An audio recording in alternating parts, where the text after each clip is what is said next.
आप सभी का तहे दिल से स्वागत है। कहानियों की इस दुनिया में मैं आपको एक और दिलचस्प किस्सा सुनाने जा रही हूँ। ध्यान से सुनिए और इसका आनंद लीजिए। बहुत समय पहले की बात है। एक राजा था जो न केवल न्यायप्रिय था बल्कि चक्रवर्ती सम्राट के रूप में भी प्रसिद्ध था। उसका विशाल साम्राज्य दूर दूर तक फैला हुआ था, परंतु वह अपने पुत्र को लेकर विशेष संतुष्ट नहीं था। राजा को अपने पुत्र की बुद्धिमत्ता पर संदेह था और उसे नासमझ और आलसी मानता था। राजकुमार को न तो किसी जिम्मेदारी का बोध था और न ही किसी कार्य में रुचि। वह अक्सर अनुचित व्यवहार करता और अपनी मूर्खता के कारण समस्याएं खड़ी करता था। हालांकि उसकी माँ रानी अपने पुत्र से अत्यधिक स्नेह करती थी। वह उसके लिए स्वादिष्ट भोजन बनाती, उत्तम वस्त्र प्रदान करती और यदि वह कोई गलती करता तो उसे बचाने के लिए कोई न कोई बहाना ढूंढ लेती। रानी का प्रेम अपने बेटे के प्रति इतना गहन था कि वह राजा की डांट फटकार के विरोध में खड़ी हो जाती, लेकिन राजा अपने पुत्र की मूर्खताओं से क्षुब्ध बार बार उसे अनुशासन में लाने की कोशिश करता।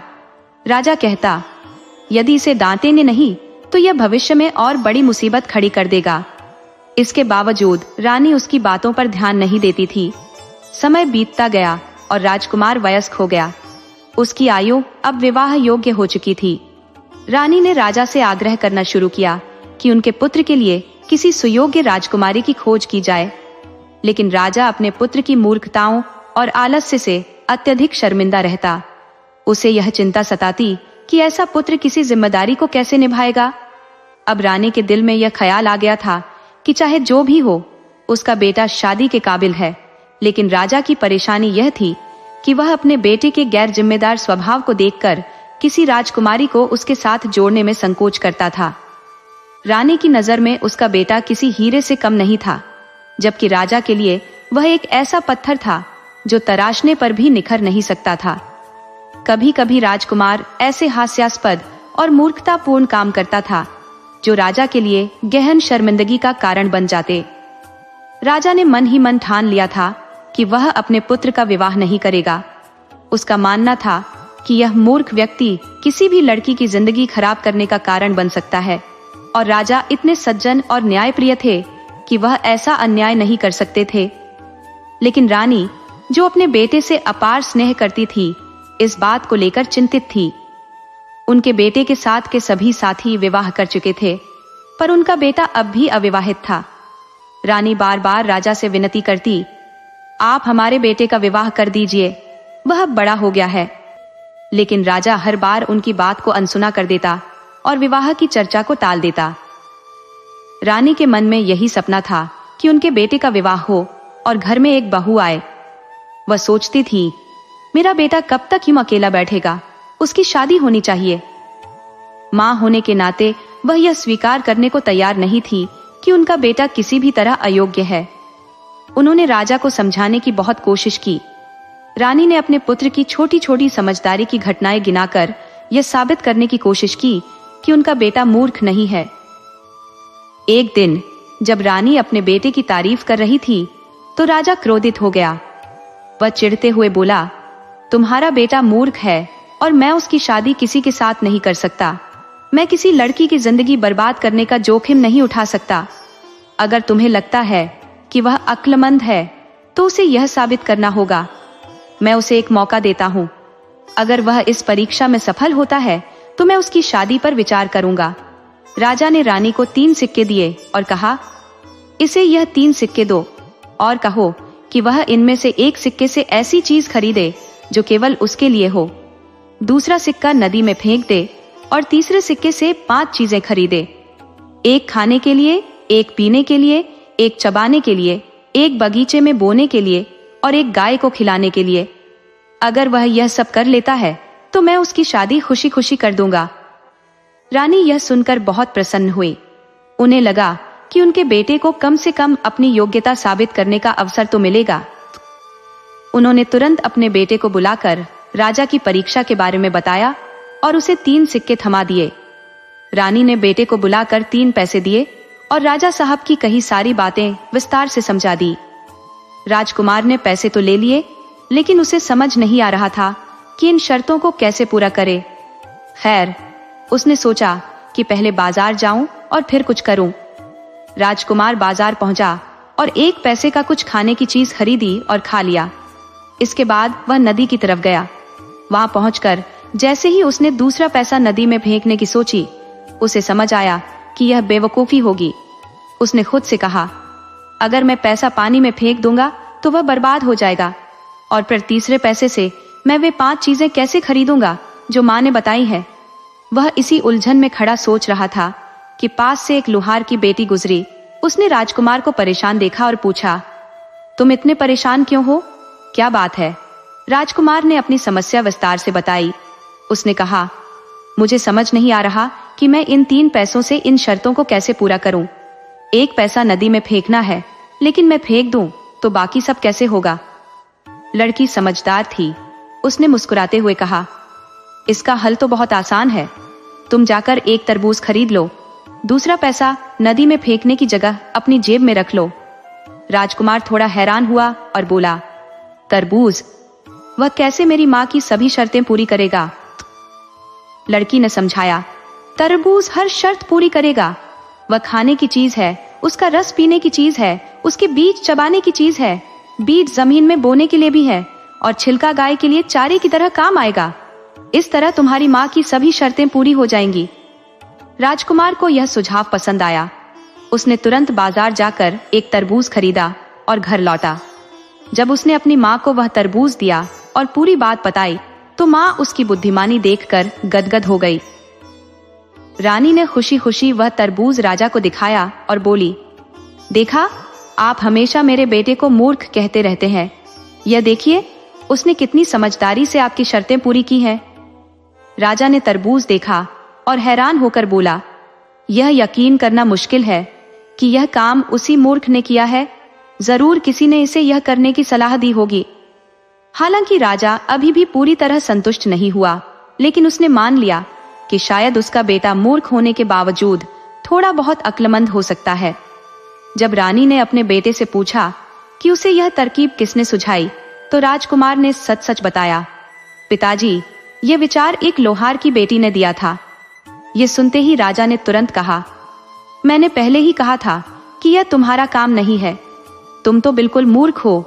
खैर, अगर तुम्हारी माँ यही चाहती है तो हम तुम्हारी शादी करवा देंगे, लेकिन तुम्हारी शादी उसी होशियार लोहार की बेटी से होगी जिसने तुम्हारी मदद की है। रानी ने इस प्रस्ताव को खुशी खुशी स्वीकार कर लिया और बोली, यह तो सबसे अच्छा होगा। वह लड़की न केवल बुद्धिमान है, बल्कि उसने हमारे बेटे की मदद भी की। राजा ने भी सोचा कि अगर लड़की इतनी चतुर है तो वह राजकुमार की बेवकूफी संभाल लेगी। कुछ ही दिनों बाद राजा लोहार के घर गया। जब उसने वहां पहुंचकर दरवाजा खटखटाया, तो लोहार की बेटी ने ही दरवाजा खोला। राजा ने पूछा, बेटी, क्या घर में कोई है या तुम अकेली हो? लड़की ने जवाब दिया, जी हाँ, मेरे माता पिता घर पर नहीं है। राजा ने पूछा, वे कहाँ गए हैं? लड़की बोली, मेरे पिता एक कौड़ी का लाल खरीदने गए हैं और मेरी माँ शब्द बेचने गई है, लेकिन वे जल्दी ही लौट आएंगे। तब तक आप अंदर आकर उनका इंतजार कर सकते हैं। लड़की की बात सुनकर राजा थोड़ा हैरान हुआ और सोचने लगा, ये लड़की तो सचमुच बहुत समझदार है। इसके शब्दों में छिपे अर्थों को समझना हर किसी के बस की बात नहीं। फिर उसने लड़की से पूछा, यह कौड़ी का लाल और शब्द बेचने का क्या मतलब है? लड़की मुस्कुराते हुए बोली, पिताजी लैंप के लिए तेल लेने गए हैं और माँ शादी के लिए रिश्तेदारी की बात करने। राजा उसकी होशियारी से प्रभावित हुआ, लेकिन उसने अपनी भावनाएं प्रकट नहीं की। थोड़ी देर बाद लोहार और उसकी पत्नी घर लौटे। जब उन्होंने अपने घर में राजा को देखा तो वे हैरान रह गए। उन्होंने राजा का स्वागत किया और पूछा, महाराज, हमारे इस छोटे से घर में आने का कष्ट क्यों किया? राजा ने कहा, मैं अपने बेटे के लिए आपकी बेटी का हाथ मांगने आया हूँ। लोहार और उसकी पत्नी तो खुशी से फूले नहीं समाये। उन्होंने तुरंत इस रिश्ते के लिए हामी भर दी। आखिर कौन पिता नहीं चाहेगा कि उसकी बेटी रानी बने? शादी की तारीख तय हो गई। ये खबर पूरे राज्य में फैल गई, लेकिन जहां खुशी की बात थी, वहीं कुछ जलने वालों ने इस रिश्ते पर उंगलियां उठानी शुरू कर दी। कुछ लोग कहने लगे, राजा अपने बेटे की शादी अपने से नीची जाति के घर में करवा रहा है, ये गलत है। कुछ विरोधियों ने तो राजकुमार को बरगलाना भी शुरू कर दिया। उन्होंने उससे कहा, अगर तुम उस लोहार की बेटी से शादी करोगे तो तुम्हारी बेइज्जती होगी। शादी के बाद उसे हर दिन सताओ ताकि वह खुद तुम्हें छोड़कर चली जाए। राजकुमार मूर्ख तो था ही, उसने उनके कहे पर विश्वास कर लिया और सोचा कि वे सही कह रहे हैं। उसने उनके षड्यंत्र को मान लिया, जबकि सच्चाई यह थी कि वे सिर्फ उसका नुकसान चाहते थे। अब देखना यह था कि क्या राजकुमार इस साजिश का शिकार होगा या लोहार की चतुर बेटी अपनी समझदारी से इस कहानी को नया मोड़ देगी। अब वह अपने कानों में डाली गई बातों को मन में बैठा चुका था और राजकुमार उन्हीं बातों को हकीकत मानकर उसी के अनुरूप आचरण करने लगा। उसने लोहार से जाकर कहा वही सब जो उसे दूसरों ने कहने को उकसाया था। लोहार ने जब ये सुना तो उसके होश उड़ गए। परेशान होकर उसने ये सब अपनी बेटी को बताया। बेटी ने यह सुनते ही अपने पिता से निवेदन किया कि उस व्यक्ति से किसी भी प्रकार का रिश्ता न जोड़ें। उसने साफ कहा, ऐसी शादी से बेहतर है न करना जिसमें पति अपनी पत्नी को जीवन भर दुर्व्यवहार से पीड़ित रखे। पिता ने अपनी बेटी को बहुत समझाने की कोशिश की, लेकिन वह अपने फैसले पर अडिग रही। उसने पिता से कहा, आप चिंता न करें, यह साफ है कि कुछ नीच लोगों ने उसे ऐसी बातें कहने को मजबूर किया होगा। आप यह यकीन रखें कि वह ऐसा कुछ नहीं करेगा। शब्द और कर्म में बहुत फर्क होता है। शादी की तारीख नजदीक आई और विधिवत रस्मों के साथ विवाह संपन्न हुआ। दुल्हन ससुराल पहुंची और शादी की पहली रात जब सब गहरी नींद में थे, दूल्हा उठा। उसने सोचा कि उसकी पत्नी सो रही है और उसने एक जूता उठाकर उसे मारने की कोशिश की, मगर उसकी पत्नी सतर्क थी। उसने तुरंत आंखें खोल दी और शांत स्वर में कहा, आज की रात यह न करें, यह अपशगुन होगा। अगर आपको यह करना ही है तो कल कर लेना, लेकिन आज शादी की पहली रात में झगड़ा उचित नहीं। दूल्हे ने इस बात को मान लिया, लेकिन अगली रात उसने फिर वही करने की ठानी। इस बार उसकी पत्नी ने कहा, पहले हफ्ते में पति पत्नी का झगड़ना बड़े दुर्भाग्य की बात है। मैं जानती हूँ आप बुरे नहीं हैं, कृपया इस काम को 8वें दिन के लिए स्थगित कर दे, उसके बाद आप चाहे जो करें। इस बार भी उसने उसकी बात मान ली। हालांकि 7वें दिन मुसलमान रीति रिवाज के अनुसार दुल्हन को मायके जाना था। इस बीच राजकुमार के मित्रों ने उसे समझाया, तुम तो पूरे बेवकूफ बन गए हो, हमें उम्मीद नहीं थी कि तुम इस तरह बदल जाओगे। राजकुमार की पत्नी ने इस पूरे घटनाक्रम को ध्यान में रखते हुए अपने पति राजा से कहा, अब समय आ गया है कि हमारे बेटे को अपने दम पर खड़ा होने दिया जाए। उसे व्यापार में हाथ आजमाने भेज दीजिए। राजा पहले इस पर सहमत नहीं हुआ। उसने कहा, उसे धन और अधिकार देना समझदारी नहीं होगी, वह सब बर्बाद कर देगा। लेकिन रानी ने उसे समझाते हुए कहा, यही तो तरीका है उसे परिपक्व बनाने का। यदि वह धन कमाएगा तो उसकी कीमत समझेगा, और यदि सब खोकर लौटेगा तो वह भविष्य में और समझदारी से व्यवहार करेगा। यह अनुभव हमारे लिए भी लाभकारी होगा। अंततः राजा अपनी पत्नी की बात मान गया और राजकुमार को व्यापार के लिए दूर भेज दिया। अब उसने वो सारी बातें अपने दिल और दिमाग में बसा ली जो उसे लोगों ने कही थी। उसके बाद राजकुमार ने उन्हीं के मुताबिक काम करना शुरू कर दिया। वह लोहार के पास गया और वह सब कह दिया जो लोग उसे बोलने के लिए कह गए थे। यह सुनकर लोहार सकते में आ गया। उसने सारी बात अपनी बेटी को बताई कि राजा के बेटे ने उससे क्या कहा है। बेटी ने पिता से विनती की कि उस आदमी से किसी भी तरह का नाता न रखे। उसने कहा, ऐसी शादी से बेहतर है न करना जिसमें पति पत्नी के साथ ऐसा व्यवहार करे जैसे वह कोई अपराधी हो। पिता ने अपनी बेटी को बहुत समझाया, लेकिन बेटी अडिग रही। उसने पिता को आश्वस्त किया और कहा, पिताजी, आप बिल्कुल फिक्र न करें। साफ है कि कुछ गिरा हुआ लोगों ने उसे ऐसी बातों के लिए उकसाया होगा, लेकिन जो कहा गया वह कभी सच नहीं होगा। शब्द और कर्म में बड़ा अंतर होता है। आखिरकार तय तारीख पर पूरे धूमधाम से शादी हो गई और दुल्हन विदा होकर महल आ गई। पहली रात जब सारा महल गहरी नींद में था, दूल्हा उठ खड़ा हुआ। उसने सोचा कि उसकी पत्नी सो रही है और एक जूता उठाकर उसे मारने की कोशिश करने लगा, लेकिन उसकी पत्नी सजग थी। उसने तुरंत आंखें खोल दी और शांति से कहा, देखिए, आज की रात यह मत कीजिए। पहली रात को झगड़ा और अशांति अशुभ मानी जाती है। यदि आप ऐसा करने पर तुले हैं तो कल कर लीजिए, लेकिन आज की रात शांत रहिए। दूल्हा उसकी बात मान गया, लेकिन अगली रात फिर वही करने की सोचने लगा। इस बार पत्नी ने कहा, पहले हफ्ते में पति पत्नी का आपस में अपमान करना बहुत बड़ा अपशगुन माना जाता है। मैं जानती हूँ कि आप मेरी बात सुनेंगे। इस काम को 8वें दिन के लिए टाल दीजिए, उसके बाद आप जैसा चाहें कर सकते हैं। राजकुमार ने उसकी बात मान ली। 7वें दिन वो सलमान रीति रिवाजों के अनुसार दुल्हन को मायके जाना था। इसी दौरान राजकुमार के दोस्तों ने उसे छेड़ते हुए कहा, अरे उसने तुम्हें भी अपना कायल बना दिया, हमें नहीं पता था कि तुम इतने बदल जाओगे। उधर राजकुमार की पत्नी अपने पति के भविष्य को लेकर चिंतित थी। उसने राजा से कहा, अब समय आ गया है कि उसे अपने दम पर खड़ा होने का मौका दिया जाए। उसे थोड़ा धन और कुछ सामान देकर व्यापार के लिए बाहर भेज दीजिए। राजा ने पहले इनकार किया और कहा, उसे कुछ देना मतलब उसे बर्बादी के रास्ते पर धकेलना है। लेकिन रानी ने धैर्यपूर्वक समझाया, यदि वह कमाएगा तो धन का मूल्य समझेगा, और यदि सब कुछ खोकर लौटेगा तो वह परिपक्वता और अनुभव के साथ आगे बढ़ेगा। यह हर हाल में हमारे लिए लाभकारी होगा। आखिरकार राजा ने उसकी बात मान ली और राजकुमार को व्यापार के लिए दूर भेज दिया। राजा ने अपने पुत्र को बुलाकर कुछ धनराशि और सामान सौंपा तथा उसे व्यापार हेतु एक दूरस्थ प्रदेश जाने का आदेश दिया। राजकुमार अपने अनुचरों के संग एक लंबे काफिले के साथ यात्रा पर निकल पड़ा। उनका काफिला अभी राज्य की सीमा को पार कर दूसरे राज्य में ही पहुंचा था कि वे एक विशाल और घने बगीचे के पास से गुजरे। उस बगीचे के चारों ओर ऊंची दीवारें खींची हुई थी। राजकुमार ने जिज्ञासावश पूछा, यह कौन सी जगह है? नौकरों से अंदर जाकर देखने को कहा। जब वे लौटे तो उन्होंने बताया, 4 दीवारी के भीतर एक विशाल उद्यान है और उसमें एक भव्य इमारत है।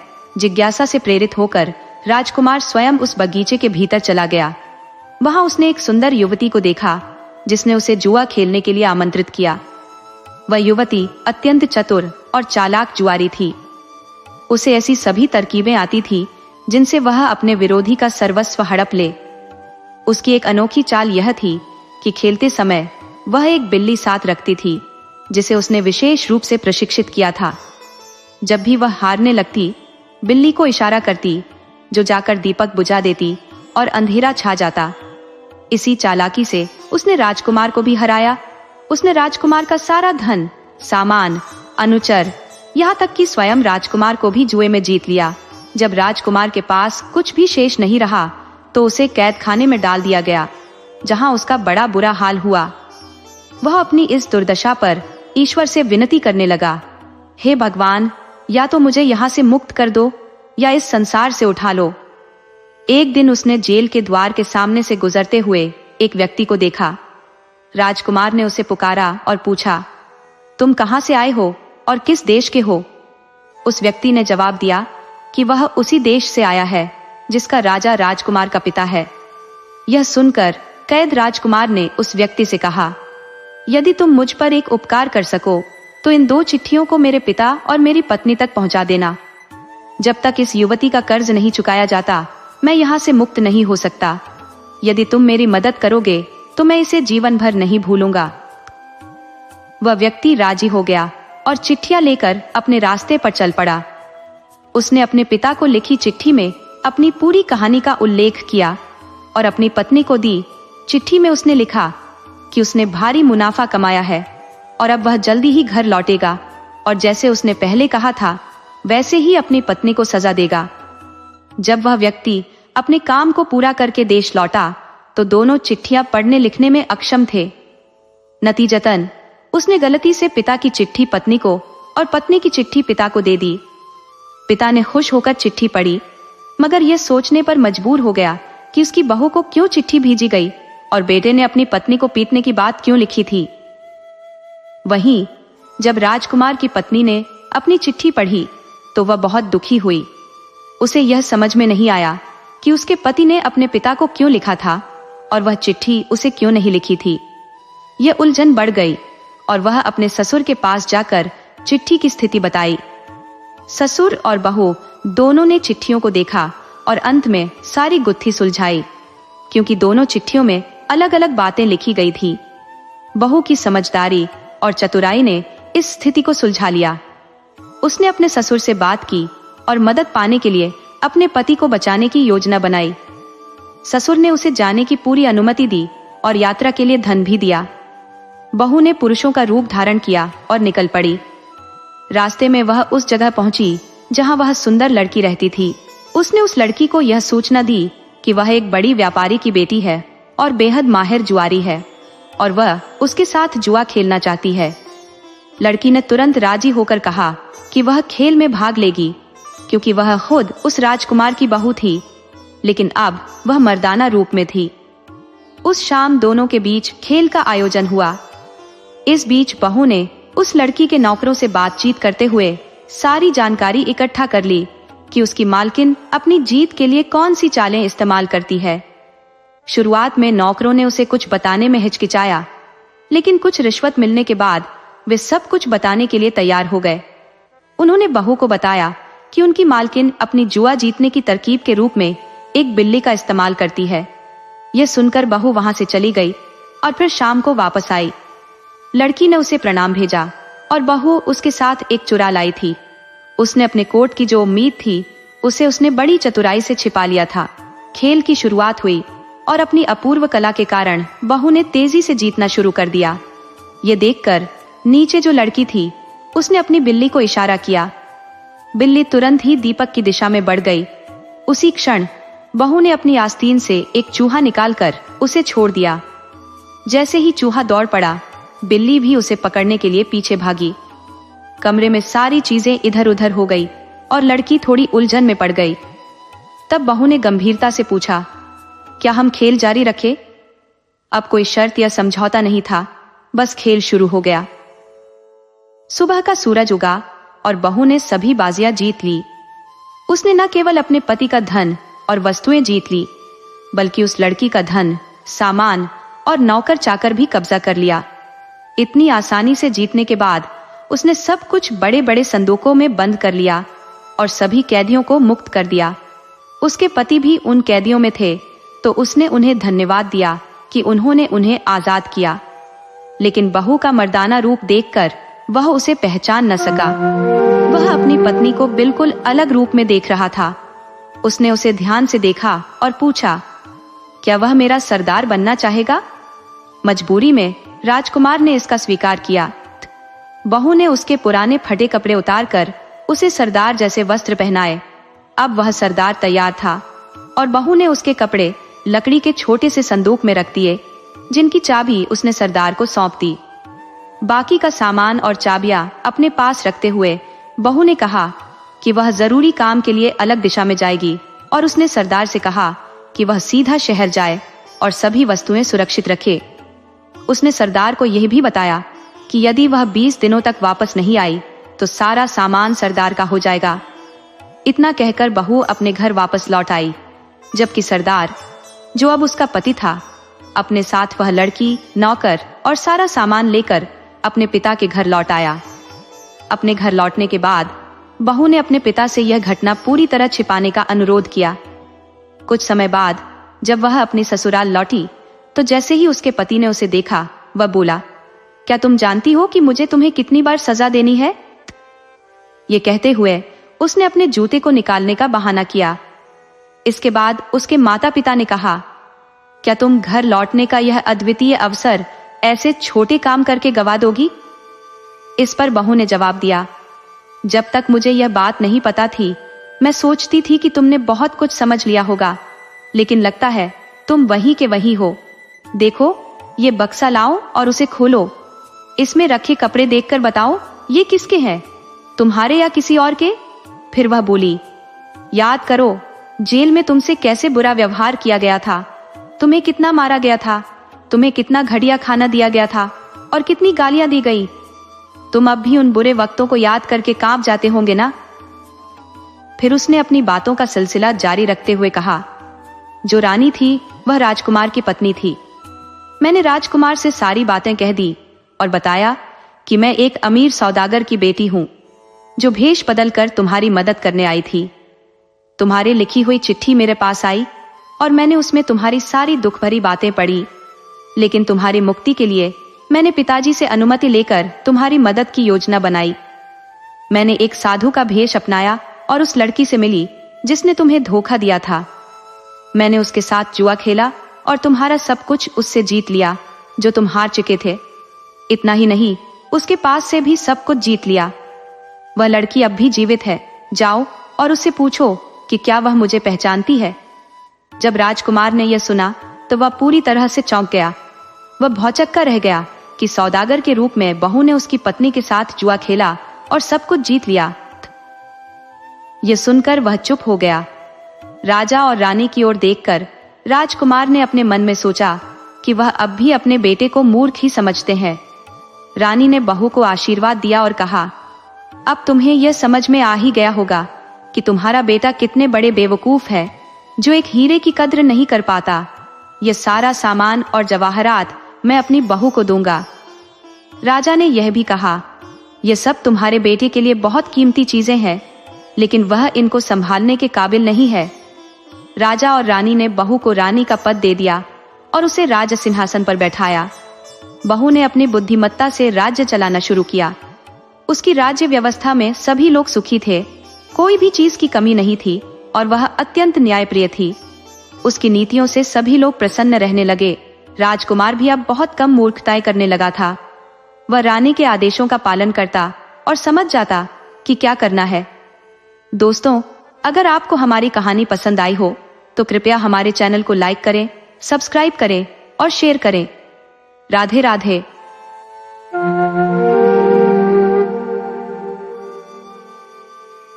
बहुत समय पहले की बात है। एक गांव में सोहन नामक एक निर्धन व्यक्ति रहता था। वह अपनी मेहनत और पसीने की कमाई से अपने परिवार का भरण पोषण करता था। एक दिन जब वह अपने दिन भर के काम के बाद जंगल के रास्ते से घर लौट रहा था तो उसे एक शाम अकेली गाय जंगल की ओर जाती दिखी। उसने आसपास नजर दौड़ाई कि शायद कोई उसकी देखभाल करने वाला हो, पर उसे कोई दिखाई नहीं दिया। सोहन ने सोचा कि इस गाय को यूं जंगल में छोड़ देना सही नहीं होगा, क्योंकि कहीं कोई हिंसक जीव इस पर हमला न कर दे। उसने गाय को अपने साथ घर ले जाने का फैसला किया। गांव वालों को उसने बता दिया कि यदि कोई गाय को ढूंढने आए तो उन्हें बताना कि गाय मेरे पास है। काफी समय बीत गया, लेकिन गाय को कोई लेने नहीं आया। सोहन ने गाय की देखभाल शुरू कर दी। गाय भी बेहद शांत स्वभाव की थी। कुछ समय बाद गाय ने एक बच्चिया को जन्म दिया। गाय इतना दूध देती थी कि सोहन उस दूध को बेचकर अपनी आमदनी बढ़ाने लगा। अब उसका परिवार दूध दही का आनंद लेता और समृद्धि महसूस करता। अगले साल गाय ने एक और बच्चिया को जन्म दिया और धीरे धीरे उसका गोवंश बढ़ने लगा। अब उसके पास कई गाय हो गई और उसका जीवन पूरी तरह बदल गया। वह अब दूध दही और घी बेचकर अपनी जीविका चला रहा था और मेहनत मजदूरी के काम से उसे मुक्ति मिल गई थी। अब उसका ज्यादातर समय गायों की देखभाल में बीतता और उसी से घर का खर्च चलता। कई साल बीत गए और वह गाय अब काफी बूढ़ी हो गई थी। वह अन्य गायों की तरह तेजी से चलने में असमर्थ हो गई थी। एक दिन देर शाम तक वह गाय घर नहीं लौटी। सोहन की पत्नी ने उसे आवाज लगाई, सुनते हो, हमारी भाग्यवान गाय अभी तक नहीं आई, जरा जाकर देखो कहाँ रह गई। सोहन ने कहा, रहने दो, अब उसका क्या करना है, वह अब बूढ़ी हो गई है, उसकी कोई जरूरत नहीं रह गई। अगर वह घर आ गई तो ठीक, नहीं आई तो भी ठीक, शायद कहीं मर गई होगी।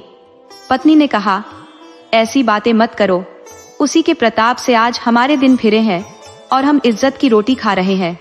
जाओ उसे ढूंढ कर ले आओ। लेकिन सोहन ने बात को हल्के में लेते हुए कहा, छोड़ो, अब उसका क्या करना है। ये सब बातें गाय ने सुन ली जो पीछे से आ रही थी। उसे अपने कानों पर विश्वास नहीं हुआ कि यह वही इंसान है जिसे उसने पाल पोस कर इस लायक बनाया। उसकी आंखों से आंसू बहने लगे और वह बिना कुछ कहे चुपचाप जंगल की ओर लौट गई। सोहन और उसकी पत्नी उसे पुकारने लगे, लेकिन गाय ने उनकी ओर मुड़कर भी नहीं देखा। सोहन ने जब देखा कि उसकी गाय जंगल की ओर भाग रही है तो वह उसके पीछे पीछे दौड़ा। गाय अपनी पूरी ताकत से भागती रही और शाम ढलते ढलते घना जंगल आ गया।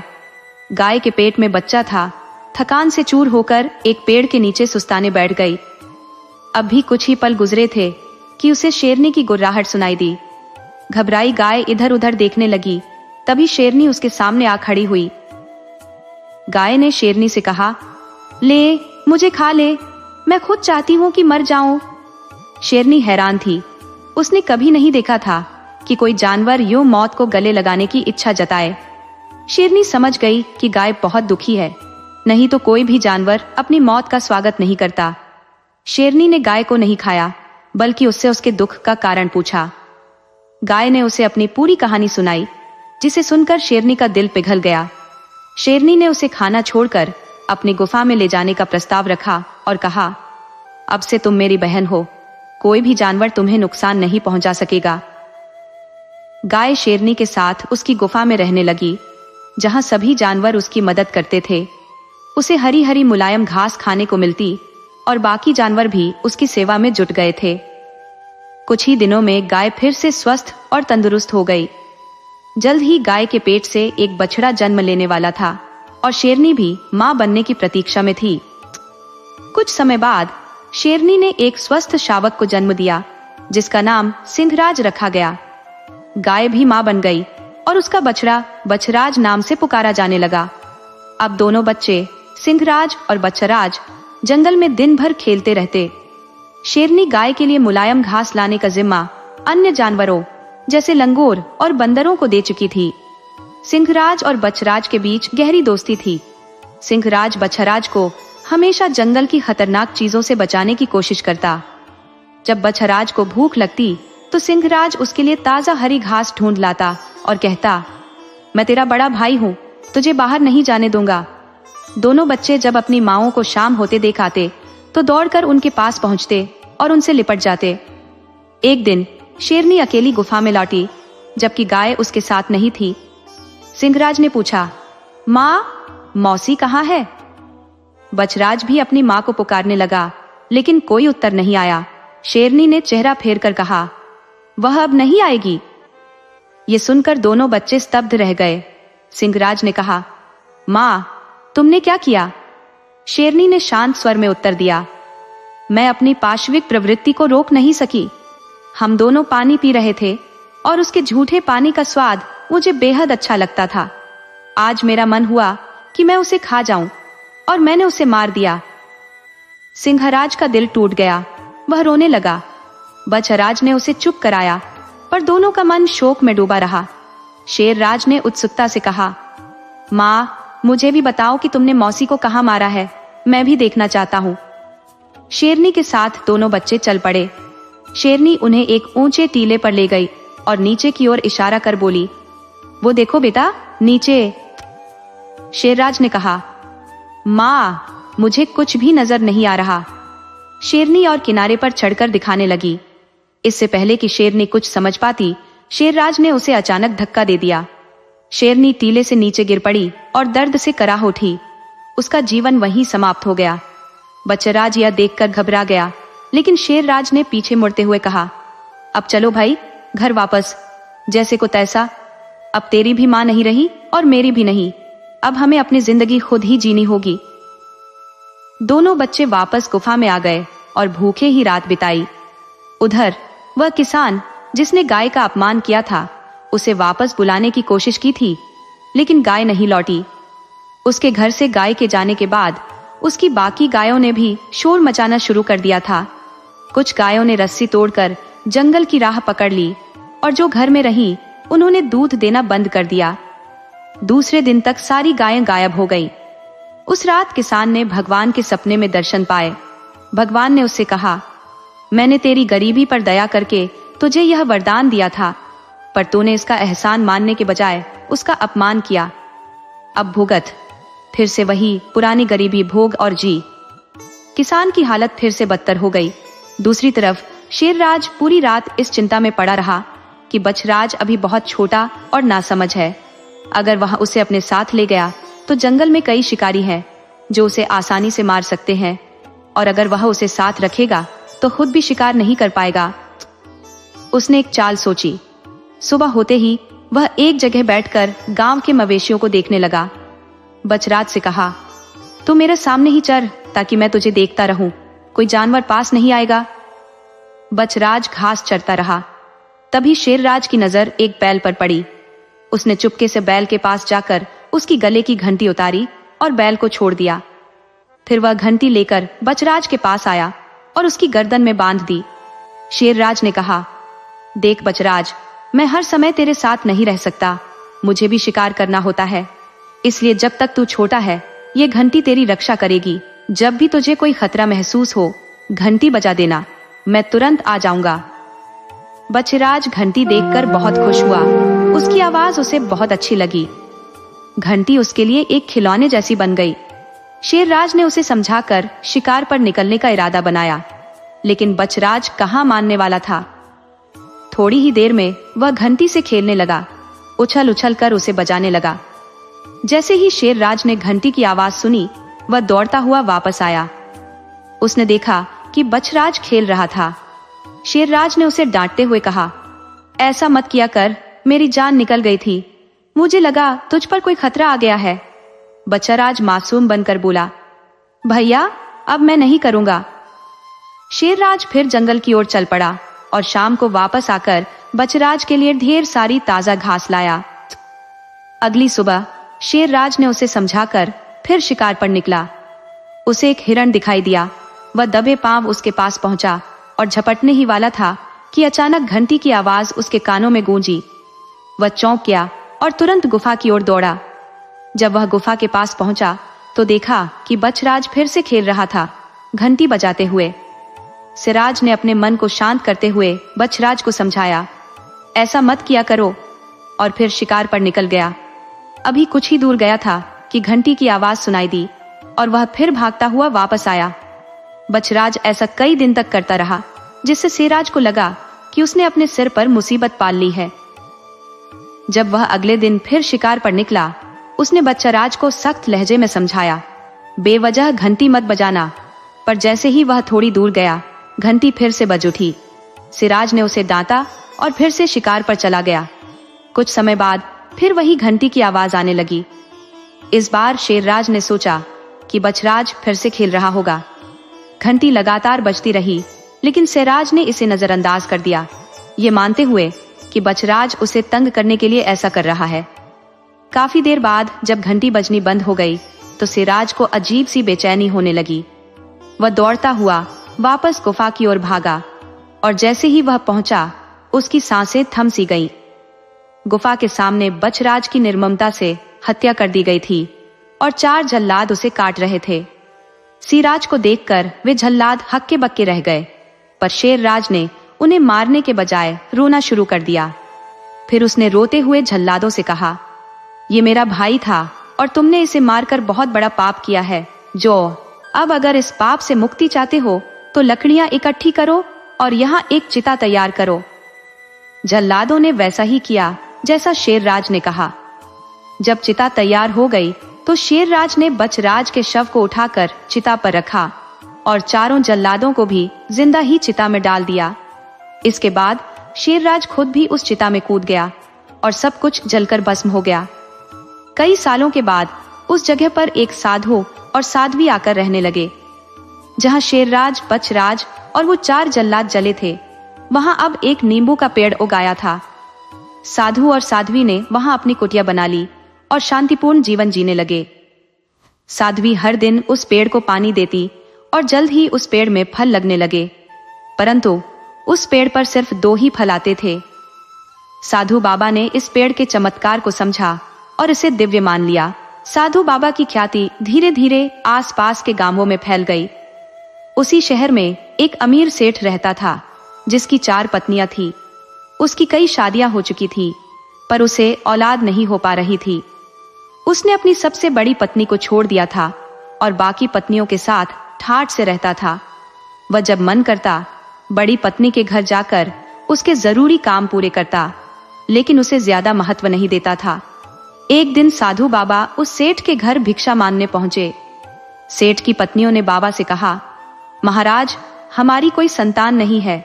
हमने कई उपाय किए हैं, पर कोई हल नहीं निकला। कृपया हमें कोई उपाय बताइए। साधु बाबा ने कहा, ठीक है, मैं तुम्हें एक उपाय बताऊंगा, लेकिन मेरी एक शर्त है। सेठ, जो वहीं बैठा था, बोला, बाबा, आपकी क्या शर्त है? बाबा ने कहा, जब तुम्हारा पुत्र होगा तो तुम मुझे एक पुत्र दान में दोगे। सेठ ने तुरंत हामी भरते हुए कहा, ठीक है बाबा, मैं आपको एक पुत्र दान में दूंगा। अब उपाय बताइए। साधु बाबा बोले, मैं कल आऊंगा और तुम्हें उपाय दूंगा। ये कहकर बाबा वहां से चले गए।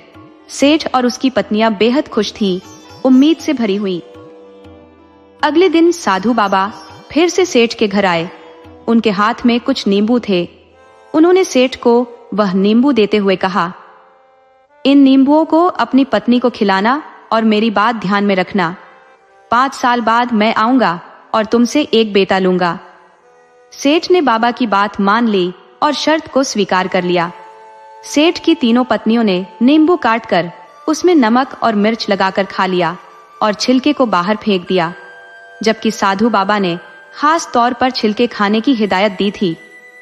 चौथी पत्नी, जो अलग रहती थी, उसने आंगन में गिरे हुए नींबू के छिलकों को उठाकर खा लिया। 9 महीने बाद सेठ की चारों पत्नियां गर्भवती हुई। जब समय आया तो तीनों पत्नियों ने एक साथ प्रसव पीड़ा सहनी शुरू की। उन्होंने जन्म दिया, पर उनके बच्चे सामान्य नहीं थे। वे किसी विचित्र प्राणी जैसे दिखते थे। उनके चेहरे छिपकली जैसे, बड़े कान और मगरमच्छ जैसी पूंछ थी। इन अजीबोगरीब बच्चों को देखकर सेठ की पत्नियां डर गईं और वहां मौजूद दाई भी भाग खड़ी हुई। सेठ को जब ये बात पता चली तो उसने अंदर जाकर देखा कि उसकी पत्नियां बेहोश पड़ी हैं और उनके अजीब प्राणी जैसे बच्चे चीख पुकार मचा रहे थे। समझ से बाहर की स्थिति में सेठ ने नौकरों को बुलाया और उन बच्चों को दफनाने का आदेश दिया। तीनों बच्चे जल्द ही शांत हो गए और मर गए। उनके शवों को दफनाने के बाद सेठ की चौथी पत्नी, जिसे सबने नजरअंदाज कर दिया था, अकेले अपने बच्चों को जन्म देने के लिए जूझ रही थी।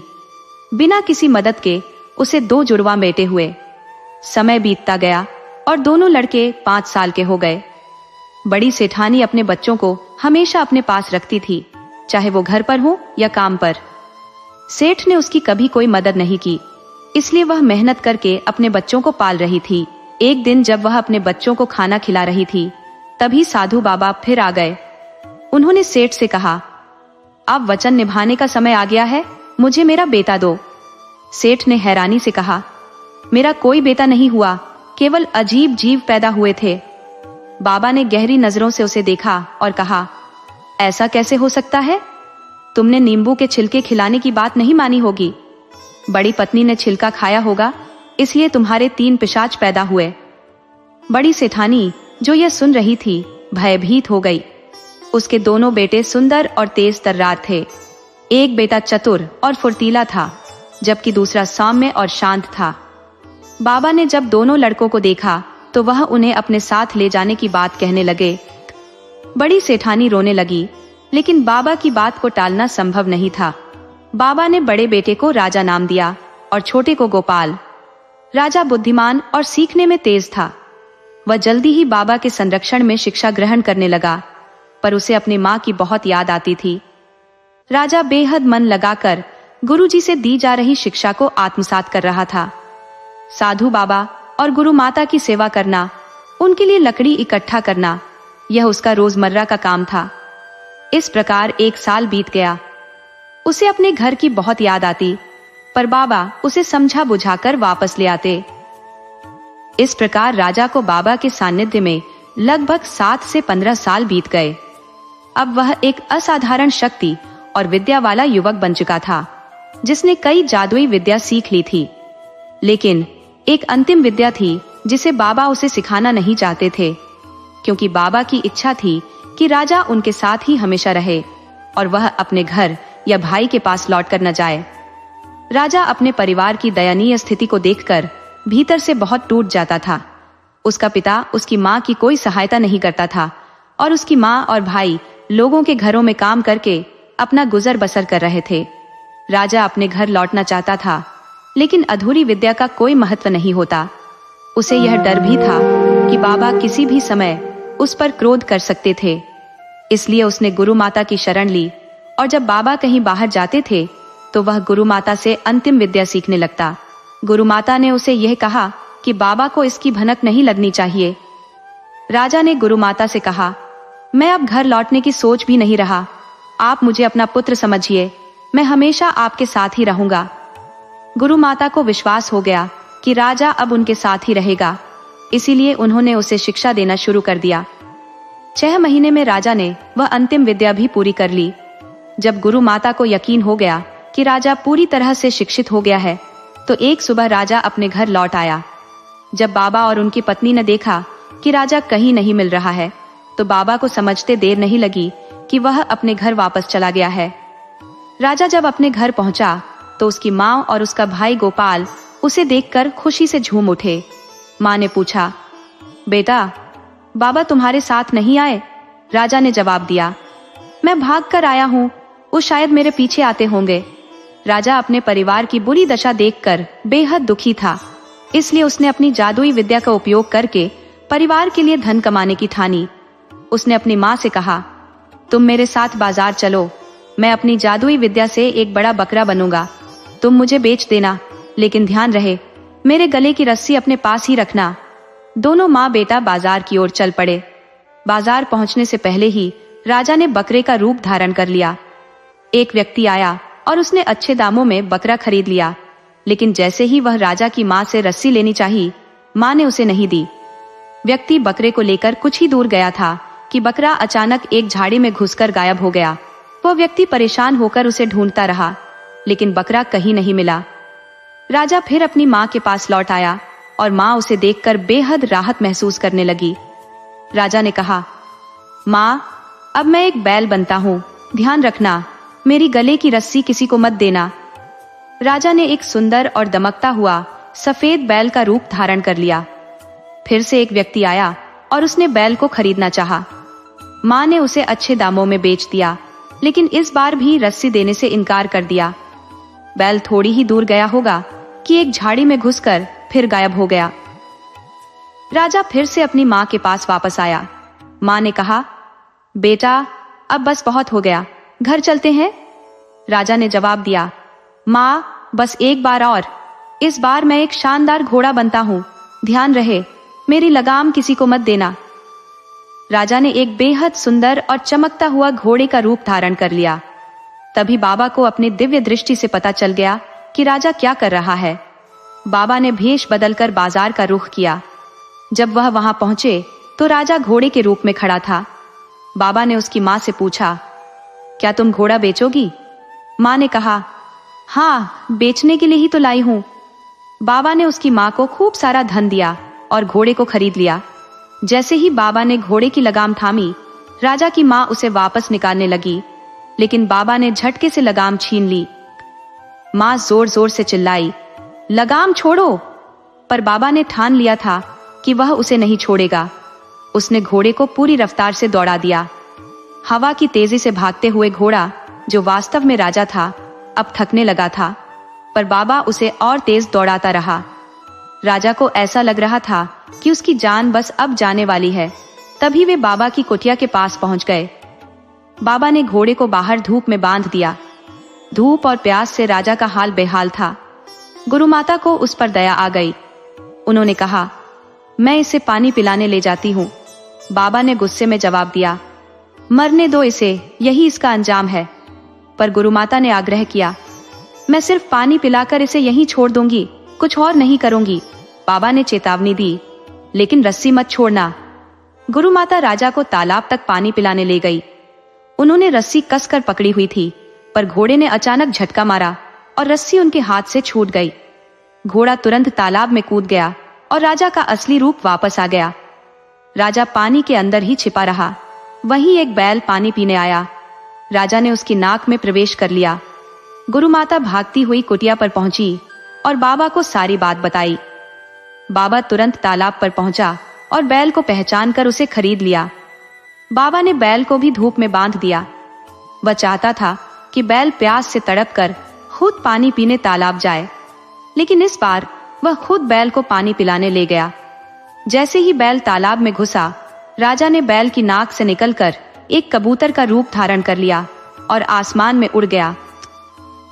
कबूतर हवा में कलाबाजियां खाने लगा और बाबा ने चील का रूप धारण कर उसका पीछा किया। चील बहुत तेजी से कबूतर के करीब आ रही थी और कबूतर को लग रहा था कि अब उसे कोई नहीं बचा सकता। उड़ते उड़ते कबूतर उस देश की सीमा में पहुंच गया जहां की राजकुमारी अपने महल की बालकनी में बैठी अपने बाल सुखा रही थी। कबूतर ने एक शानदार मौका देखा और तुरंत राजकुमारी के गले का हार बन गया। चील ने जब देखा कि कबूतर हार में बदल गया है तो वह वापस लौट गया। राजकुमारी बेहद खूबसूरत थी। उसने अपने गले में पड़े सुंदर मोती के हार को देखा और हैरान रह गई। आसमान से ये हार मेरे गले में कैसे आ गया? उसने खुद से सवाल किया। वह आईने के पास गई और हार को निहारने लगी। तभी हार ने अपना रूप बदला और वह एक सुंदर युवक में तब्दील हो गया। युवक का चेहरा बेहद तेजस्वी था, जैसे जंगल का शेर अपने शिकार को घूर रहा हो। राजकुमारी डरकर चीखने वाली थी, लेकिन युवक ने उसके मुंह पर हाथ रख दिया। युवक ने अपनी कहानी बताई और राजकुमारी उसे बड़े ध्यान से सुनने लगी। वह राजा की बातें सुनकर उसकी ओर खींचने लगी। जिस तरह के युवक का सपना वह देखती थी, राजा उससे कहीं ज्यादा साहसी और आकर्षक था। रात होते ही राजा फिर से हार बन जाता और सुबह होते ही वापस युवक का रूप धारण कर लेता। इधर बाबा को राजा के ठिकाने का पता चल गया था। बाबा और उसकी पत्नी ने रूप बदलकर एक नर्तक और तबला वादक का रूप धारण कर लिया और उसी राज्य में आ पहुंचे। उस राज्य के राजा को खबर मिली कि एक बेहतरीन नाचने गाने वाली जोड़ी उनके राज्य में आई है, तो उन्होंने उन्हें महल में बुला लिया। 2 दिनों तक महफिल सजी रही। राजा ने राजकुमारी को समझा दिया कि बाबा नर्तक के रूप में आया है और वह तुम्हारे गले में पड़े हार की मांग करेगा। राजकुमारी ने पहले तो देने से मना कर दिया, पर राजा ने कहा, मैंने वचन दिया है, तुम्हें हार देना होगा। राजकुमारी ने गुस्से में आकर अपने गले का हार तोड़कर फेंक दिया। जैसे ही हार टूटा, बाबा ने मुर्गे का रूप धारण कर लिया और हार के मोतियों को चुगने लगा। तभी एक मोती दीवार के छेद में गिर गया। जैसे ही मुर्गा उसे खाने के लिए अपनी गर्दन छेद में डाली, छेद के अंदर बैठी एक बिल्ली ने उसकी गर्दन मरोड़ दी। मुर्गे का अंत हो गया। उस छेद से एक सुंदर युवक बाहर निकला, जो राजा का सच्चा रूप था। बाबा जो मुर्गा बना था, उसकी हड्डियां जमीन पर पड़ी रहीं। राजकुमारी के पिता ने राजा को दंड देने का आदेश दिया। तभी राजकुमारी सामने आकर बोली, पिताजी, मैं इस युवक से ही विवाह करना चाहती हूँ। मैं इसे अच्छे से जानती हूँ। राजकुमारी और राजा का विवाह धूमधाम से हुआ। राजा को उस राज्य का राजा घोषित किया गया। उन्होंने अपनी माँ और भाई को भी अपने साथ बुला लिया। अपने भाई को मंत्री और माँ को राजमाता बना दिया। इस प्रकार उनके जीवन में सुख समृद्धि आ गई और जो लोग राजा की कामयाबी से जलते थे, वे अपनी ईर्ष्या में जलते भुनते रह गए।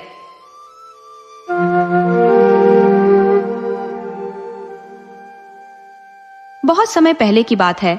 वीरपुर नगर पर राजा वीर सिंह का शासन था। वीर सिंह एक नवयुवक राजा थे, जिनकी 3 रानियां थीं, परंतु अब तक संतान का सुख उन्हें प्राप्त नहीं हुआ था। एक दिन सुबह सुबह राजा वीर सिंह शिकार पर निकले और अपने घोड़े पर सवार होकर जंगल की ओर बढ़ चले। जंगल में पहुंचते ही उनकी नजर एक बुजुर्ग महिला पर पड़ी, जो खेत की मेड़ पर बैठी मूंज की पत्तियों को काट रही थी। राजा के मन में सवाल उठा कि यह वृद्धा इस निर्जन जंगल में क्या कर रही है। उत्सुकता के चलते वह घोड़े से उतरकर उस वृद्धा के पास पहुंचे। अपने राजसी घमंड में चोर उन्होंने उस महिला से अभिमान भरे स्वर में पूछा, ए बुढ़िया, तू इस सुनसान जंगल में अकेली क्या कर रही है? बुजुर्ग महिला ने राजा की ओर देखकर मुस्कुराते हुए कहा, बेटा, मैं जोड़ियां बना रही हूँ और बिछड़वा रही हूँ। किसी को मिला रही हूँ तो किसी को अलग कर रही हूँ। यही मेरा काम है। राजा वीर सिंह, जो अब भी कुछ समझ नहीं पाए थे, ने कहा, बुढ़िया, साफ साफ बता, तेरा असल मतलब क्या है? तब वृद्धा ने धीरे धीरे समझाते हुए कहा, बेटा, मैं इस संसार के लोगों की जोड़ियां बनाती हूँ। किसी को जीवन साथी के रूप में मिला रही हूँ तो किसी की जोड़ी अलग कर रही हूँ। ये संसार का नियम है। जो साथ आते हैं वे एक दिन बिछड़ भी जाते हैं। राजा, जो अब तक अपने गर्व में मग्न थे, बोले, तो जब तेरा काम जोड़ियां बनाना है तो मेरी जोड़ी भी तूने बनाई होगी, है ना? बुजुर्ग महिला ने मुस्कान छिपाते हुए उत्तर दिया, हाँ बेटा, तेरी भी जोड़ी बनाई है। राजा, जो पहले से विवाहित थे, अपने गर्व के वश में आकर बोले, अच्छा, ये तो बता, मेरी जोड़ी किसके साथ बनाई है?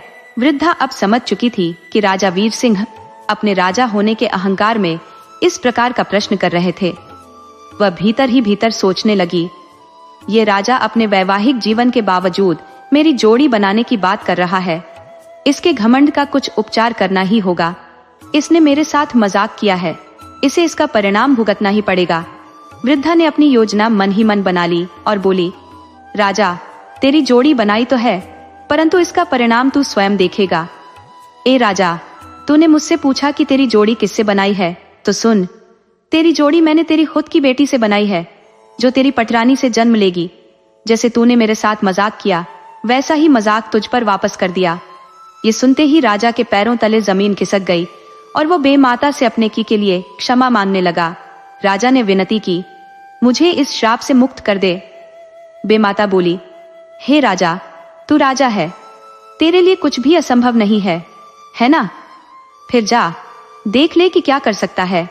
मेरा वचन कभी झूठा नहीं हो सकता, परंतु यदि तेरे पास कोई शक्ति है तो उसे आजमाने में स्वतंत्र है। इतना कहकर बेमाता अपने कार्य में व्यस्त हो गई। राजा वीर सिंह, जो शिकार खेलना ही भूल गया था, अब गहरे दुख में डूबा हुआ अपने महल की ओर लौट आया। महल में पहुंचते ही राजा अपनी पटरानी चंद्रलेखा के पास पहुंचा, लेकिन उदासी उसके चेहरे पर स्पष्ट थी। रानी ने राजा की दयनीय दशा को देखा और चिंता में डूबी बोली, महाराज, क्या बात है? आप इतने दुखी क्यों हैं? राजा वीर सिंह ने भारी मन से कहा, महारानी, मैं तुझे कैसे बताऊं? मैंने आज घमंड में आकर एक बहुत बड़ी भूल कर दी। रानी चंद्रलेखा ने सवाल किया, कैसी भूल महाराज? राजा ने फिर अपनी रानी को पूरे घटनाक्रम की विस्तार से जानकारी दी।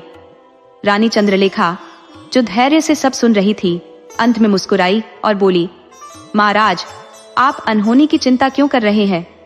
जब हमारी अभी कोई संतान ही नहीं है तो बेटी कहां से आएगी?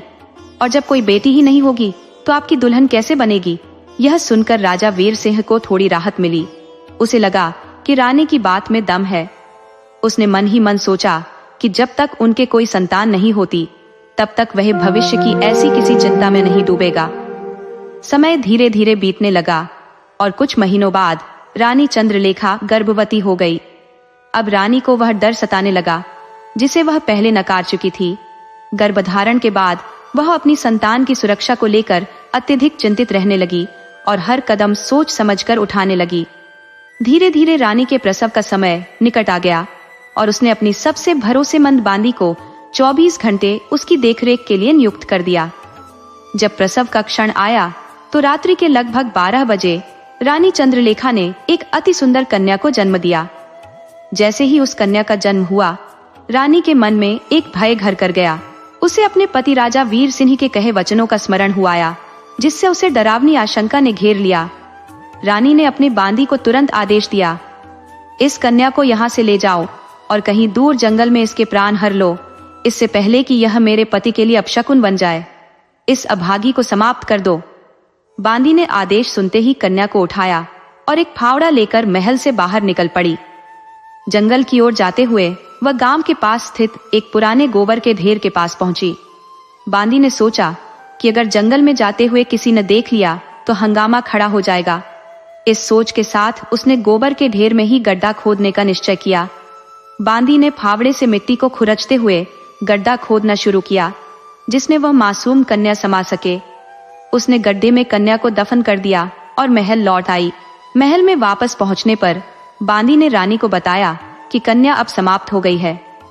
रानी ने यह सुनकर राहत की सांस ली और सोचा कि कन्या अब जीवित नहीं बचेगी। लेकिन विधि का विधान कुछ और ही था।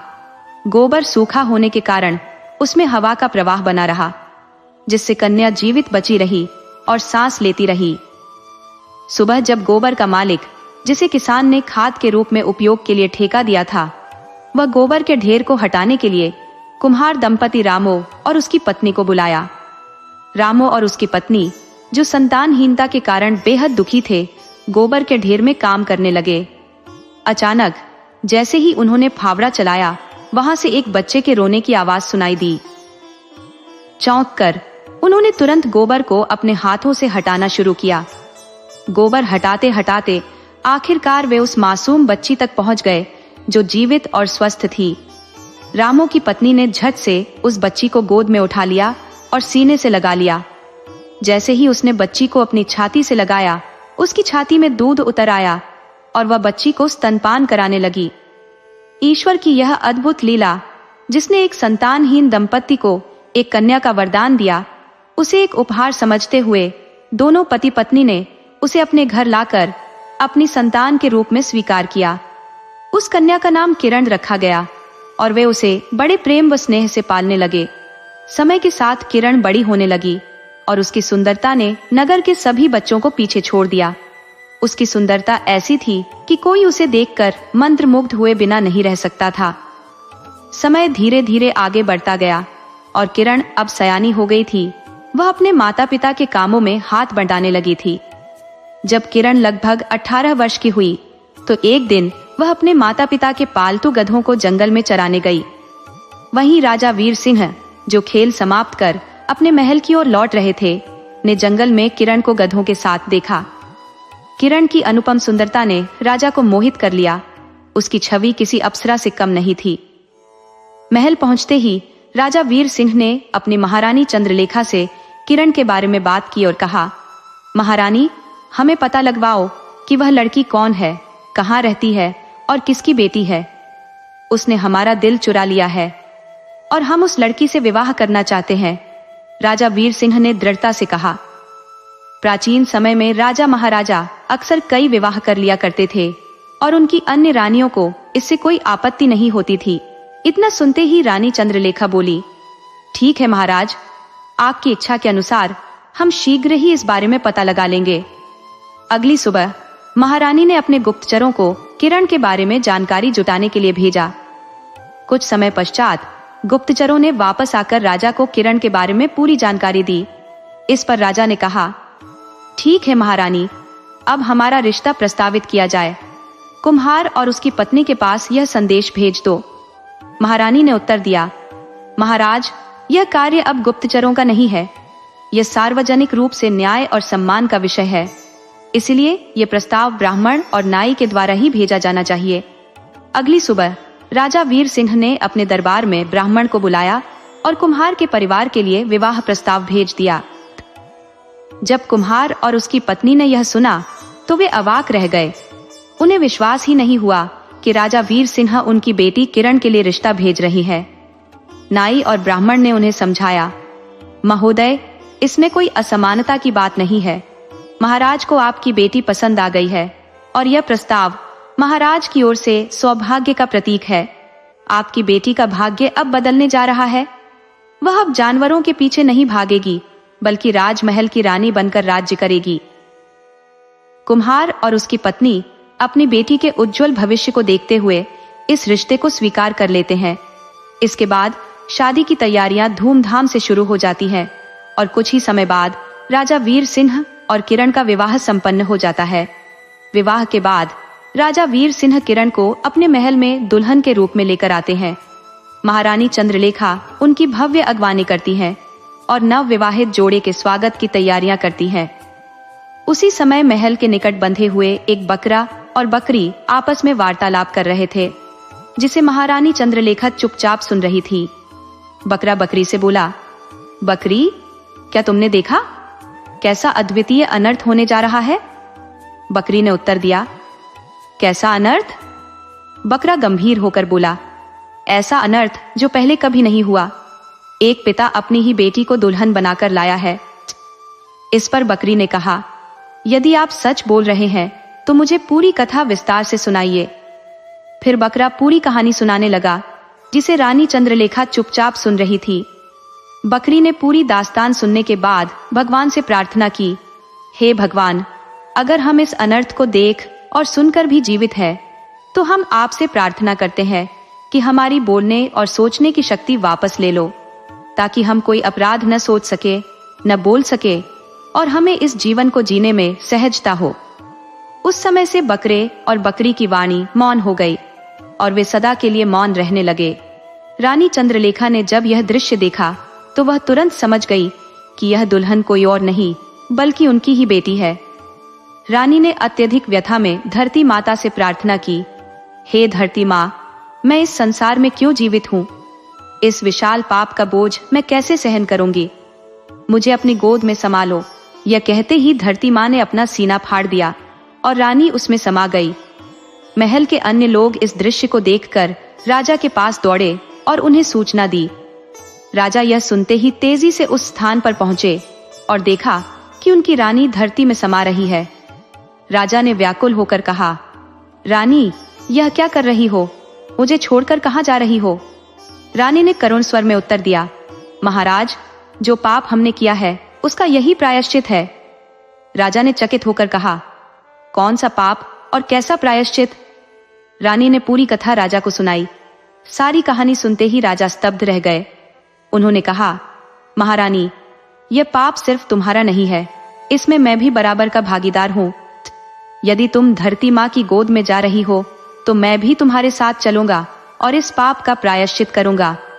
राजा ने अपने मंत्री से एक पत्र मंगवाया और उस पर अपनी पूरी कहानी लिखी। साथ ही लिखा कि उनके बाद राज्य को उनकी पुत्री किरण संभालेगी। यह पत्र मंत्री को देकर राजा वीर सिंह और रानी चंद्रलेखा दोनों धरती माँ की गोद में समा गए।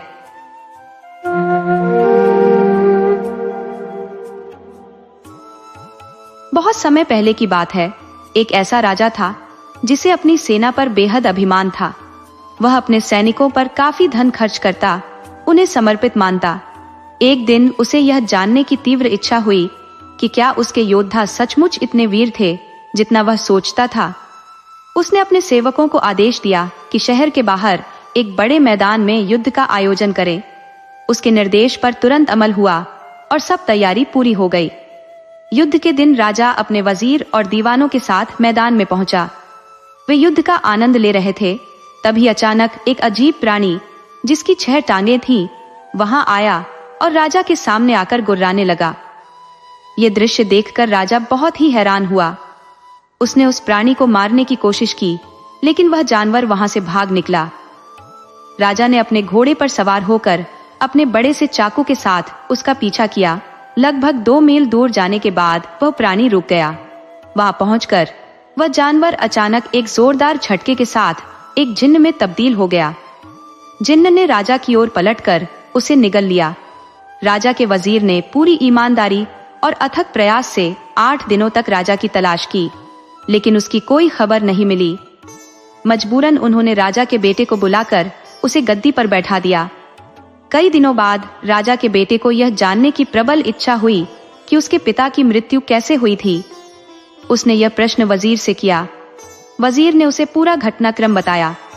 सारी बातें सुनने के बाद राजकुमार ने भी उसी जगह पर एक और भव्य युद्ध का आयोजन करने का फैसला किया, जहां उसके पिता का अंतिम युद्ध हुआ था।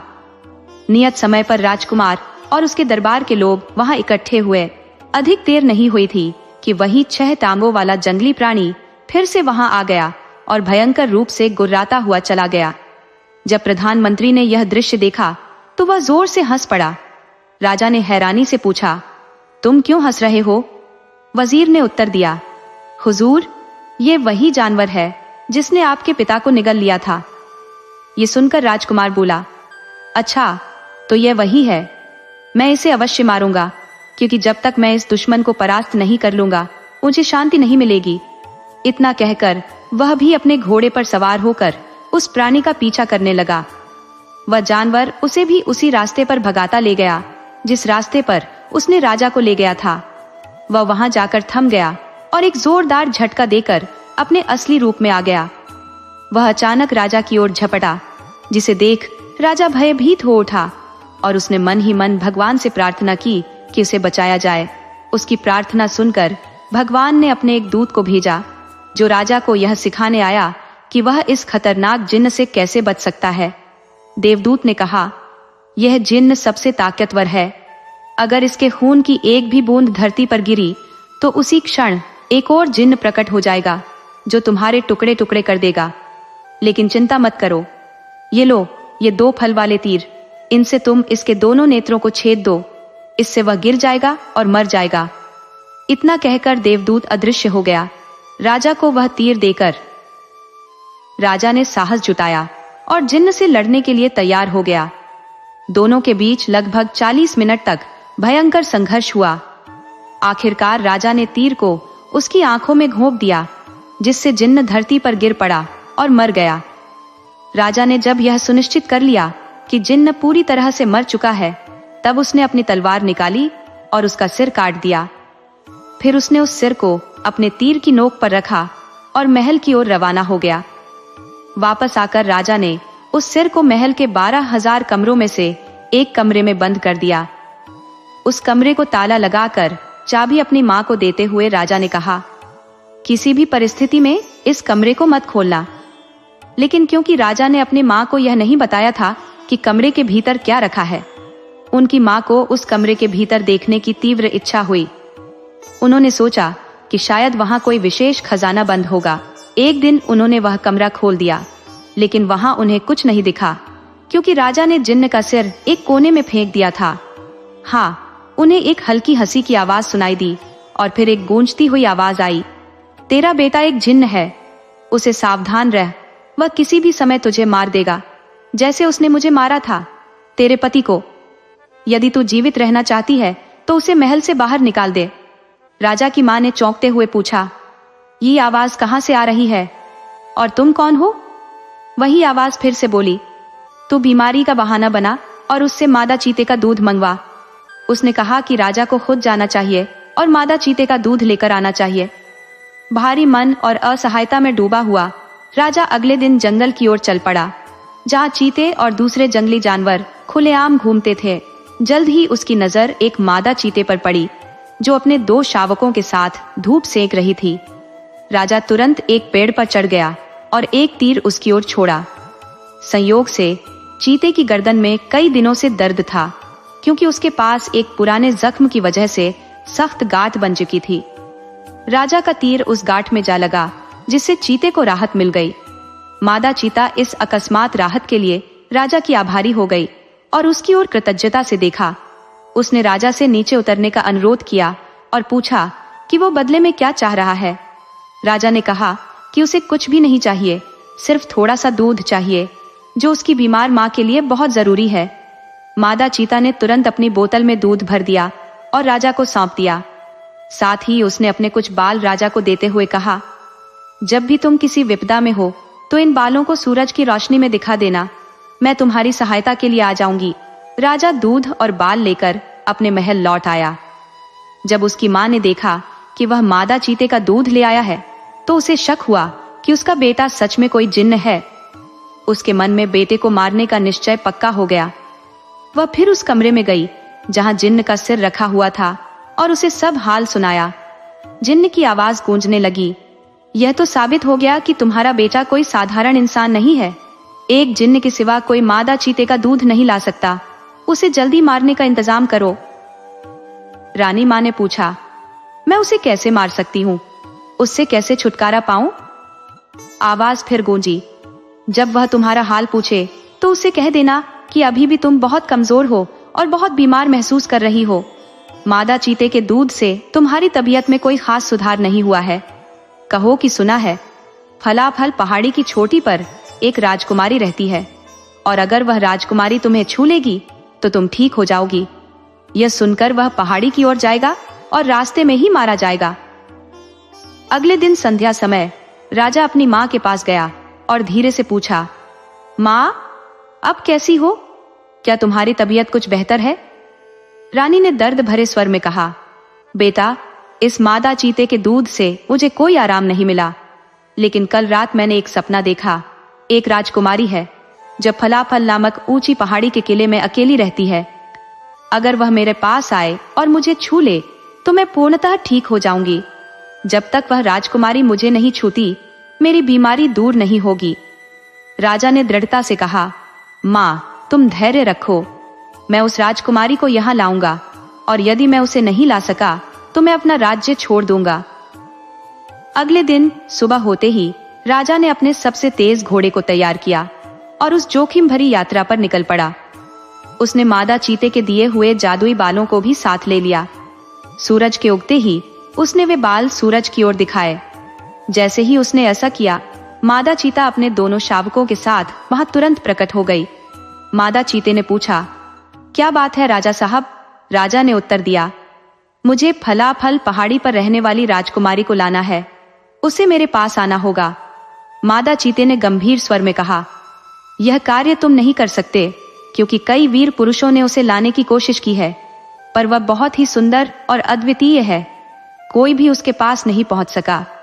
राजा ने दृढ़ निश्चय के साथ कहा, मैं प्रयास करूंगा, चाहे इस प्रयास में मेरी जान ही क्यों न चली जाए। राजा का साहस देखकर मादा चीता उसे अकेले जाने नहीं दे सकती थी। उसने अपने दोनों बच्चों के साथ राजा का पीछा किया और उसे अपनी पीठ पर चढ़ने को कहा। राजा उसके ऊपर बैठ गया और कुछ ही क्षणों में वे फलाफल के किले तक पहुंच गए। मादा चीता ने राजा से कहा, यहाँ 3 दरवाजे हैं जिनसे गुजरना आवश्यक है। पहले दरवाजे के पास एक विशाल लोहे का टुकड़ा रखा है, जिसे लकड़ी की कुल्हाड़ी से तोड़ना होगा, अन्यथा दरवाजा नहीं खुलेगा। दूसरे दरवाजे के पास एक नकली गाय खड़ी है और उसके चारों ओर असली जिन्न पहरा दे रहे हैं। अगर कोई व्यक्ति उस गाय का दूध निकाल सके तो ही वह दरवाजे से गुजर सकता है, नहीं तो जिन्न उसे मार डालेंगे। और तीसरे दरवाजे के पास राजकुमारी खुद बैठी है, जो इस यात्रा की अंतिम चुनौती है। अगर वह तुमसे प्रसन्न है तो तुम्हारा सत्कार करेगी, और अगर अप्रसन्न है तो तुम्हें समाप्त कर देगी। ये बातें सुनते ही राजा के हृदय में भय व्याप्त हो गया। उसने मादा चीते से विनती की कि वह उसकी सहायता करे और अपनी विनम्रता से उसकी सहायता की प्रार्थना करने लगा। मादा चीता भी उसकी सहायता के लिए तत्पर हो गई। उसने कहा, ठीक है, मैं तुम्हारी सहायता करूंगी। मेरे पास एक जादू है जिसके सहारे मैं उस लोहे के टुकड़े में प्रवेश कर जाऊंगी, और जब तुम उसे लकड़ी की कुल्हाड़ी से प्रहार करोगे तो मैं उसे 2 हिस्सों में विभाजित कर दूंगी। चौकीदार ये समझेगा कि तुमने लोहे का टुकड़ा तोड़ दिया है और तुम्हें पहले दरवाजे के भीतर जाने देगा। इसके बाद मादा चीते ने अपने दोनों बच्चों से बात की। एक बच्चा बोला, माँ, मैं उस गाय की मूर्ति में समा जाऊंगा और उसे दुग्धवती होने पर मजबूर कर दूंगा। जब तुम जिन्न को दूर रखोगे तो मैं भी उसे तुमसे दूर करने में सहायता करूंगा। इस प्रकार तुम द्वार पार कर सकोगे। मादा चीता ने फिर दूसरे बच्चे से कहा, राजकुमारी की आंखों में अपना जादू बिखेर दूंगा, जिससे जब वह तुम्हारी ओर देखेगी तो जिन्न को हटाकर तुम्हारी ओर आकर्षित हो जाएगी। तब तुम उसे सूर्य की भांति चमकते हुए पाओगे और वह तुम्हें देखते ही अपने तीसरे दरवाजे को खोल देगी। फिर जो कुछ तुम कहोगे वह वैसा ही करेगी। उन तीनों ने अपने अपने वचनों को पूरी निष्ठा के साथ निभाया। इस प्रकार राजा तीसरे द्वार तक पहुंच गया। राजकुमारी ने जैसे ही राजा को देखा, वह उसकी वीरता और आकर्षण से अत्यधिक प्रभावित हुई। उसने राजा से विवाह का प्रस्ताव रखा। मादा चीता और उसके बच्चे अपनी मांद में वापस लौट गए। कुछ दिनों बाद राजा राजकुमारी को लेकर अपने महल पहुंचा। वहां जाकर उसने अपनी मां से कहा, मां, वह मार्ग अत्यंत जोखिम भरा था।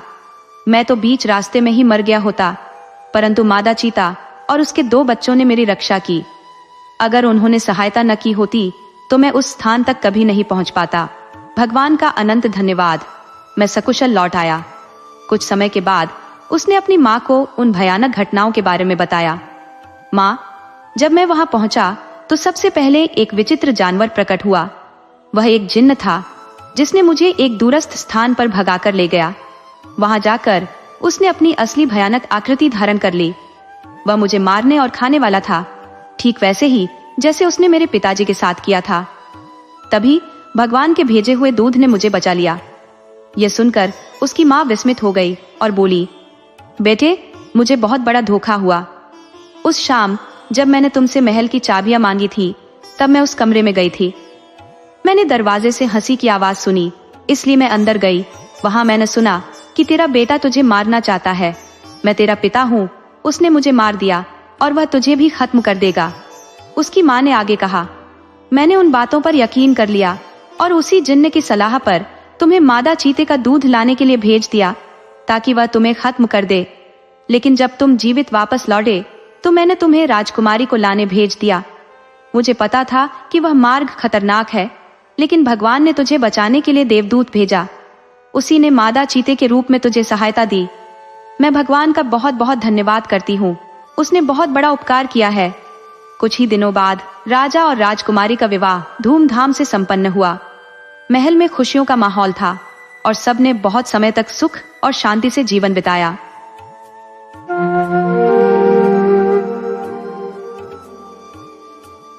बहुत समय पहले की बात है। एक छोटे से गांव के एक छोर पर एक वृद्धा अपने नन्हे पोते के साथ रहती थी। उसके जीवन का आधार मात्र वही बालक था। उसके सिवाय इस दुनिया में उसका कोई न था। बुजुर्ग माई की उम्र कोई 60-65 साल की थी और वह गांव की दाई के तौर पर काम करती थी।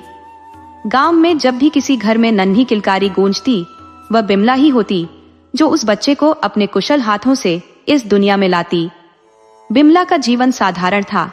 उसके घर में बस वही और उसका नन्हा पोता रहता था। उनका निवास गांव के बाहरी हिस्से में शहर की हलचल से दूर था।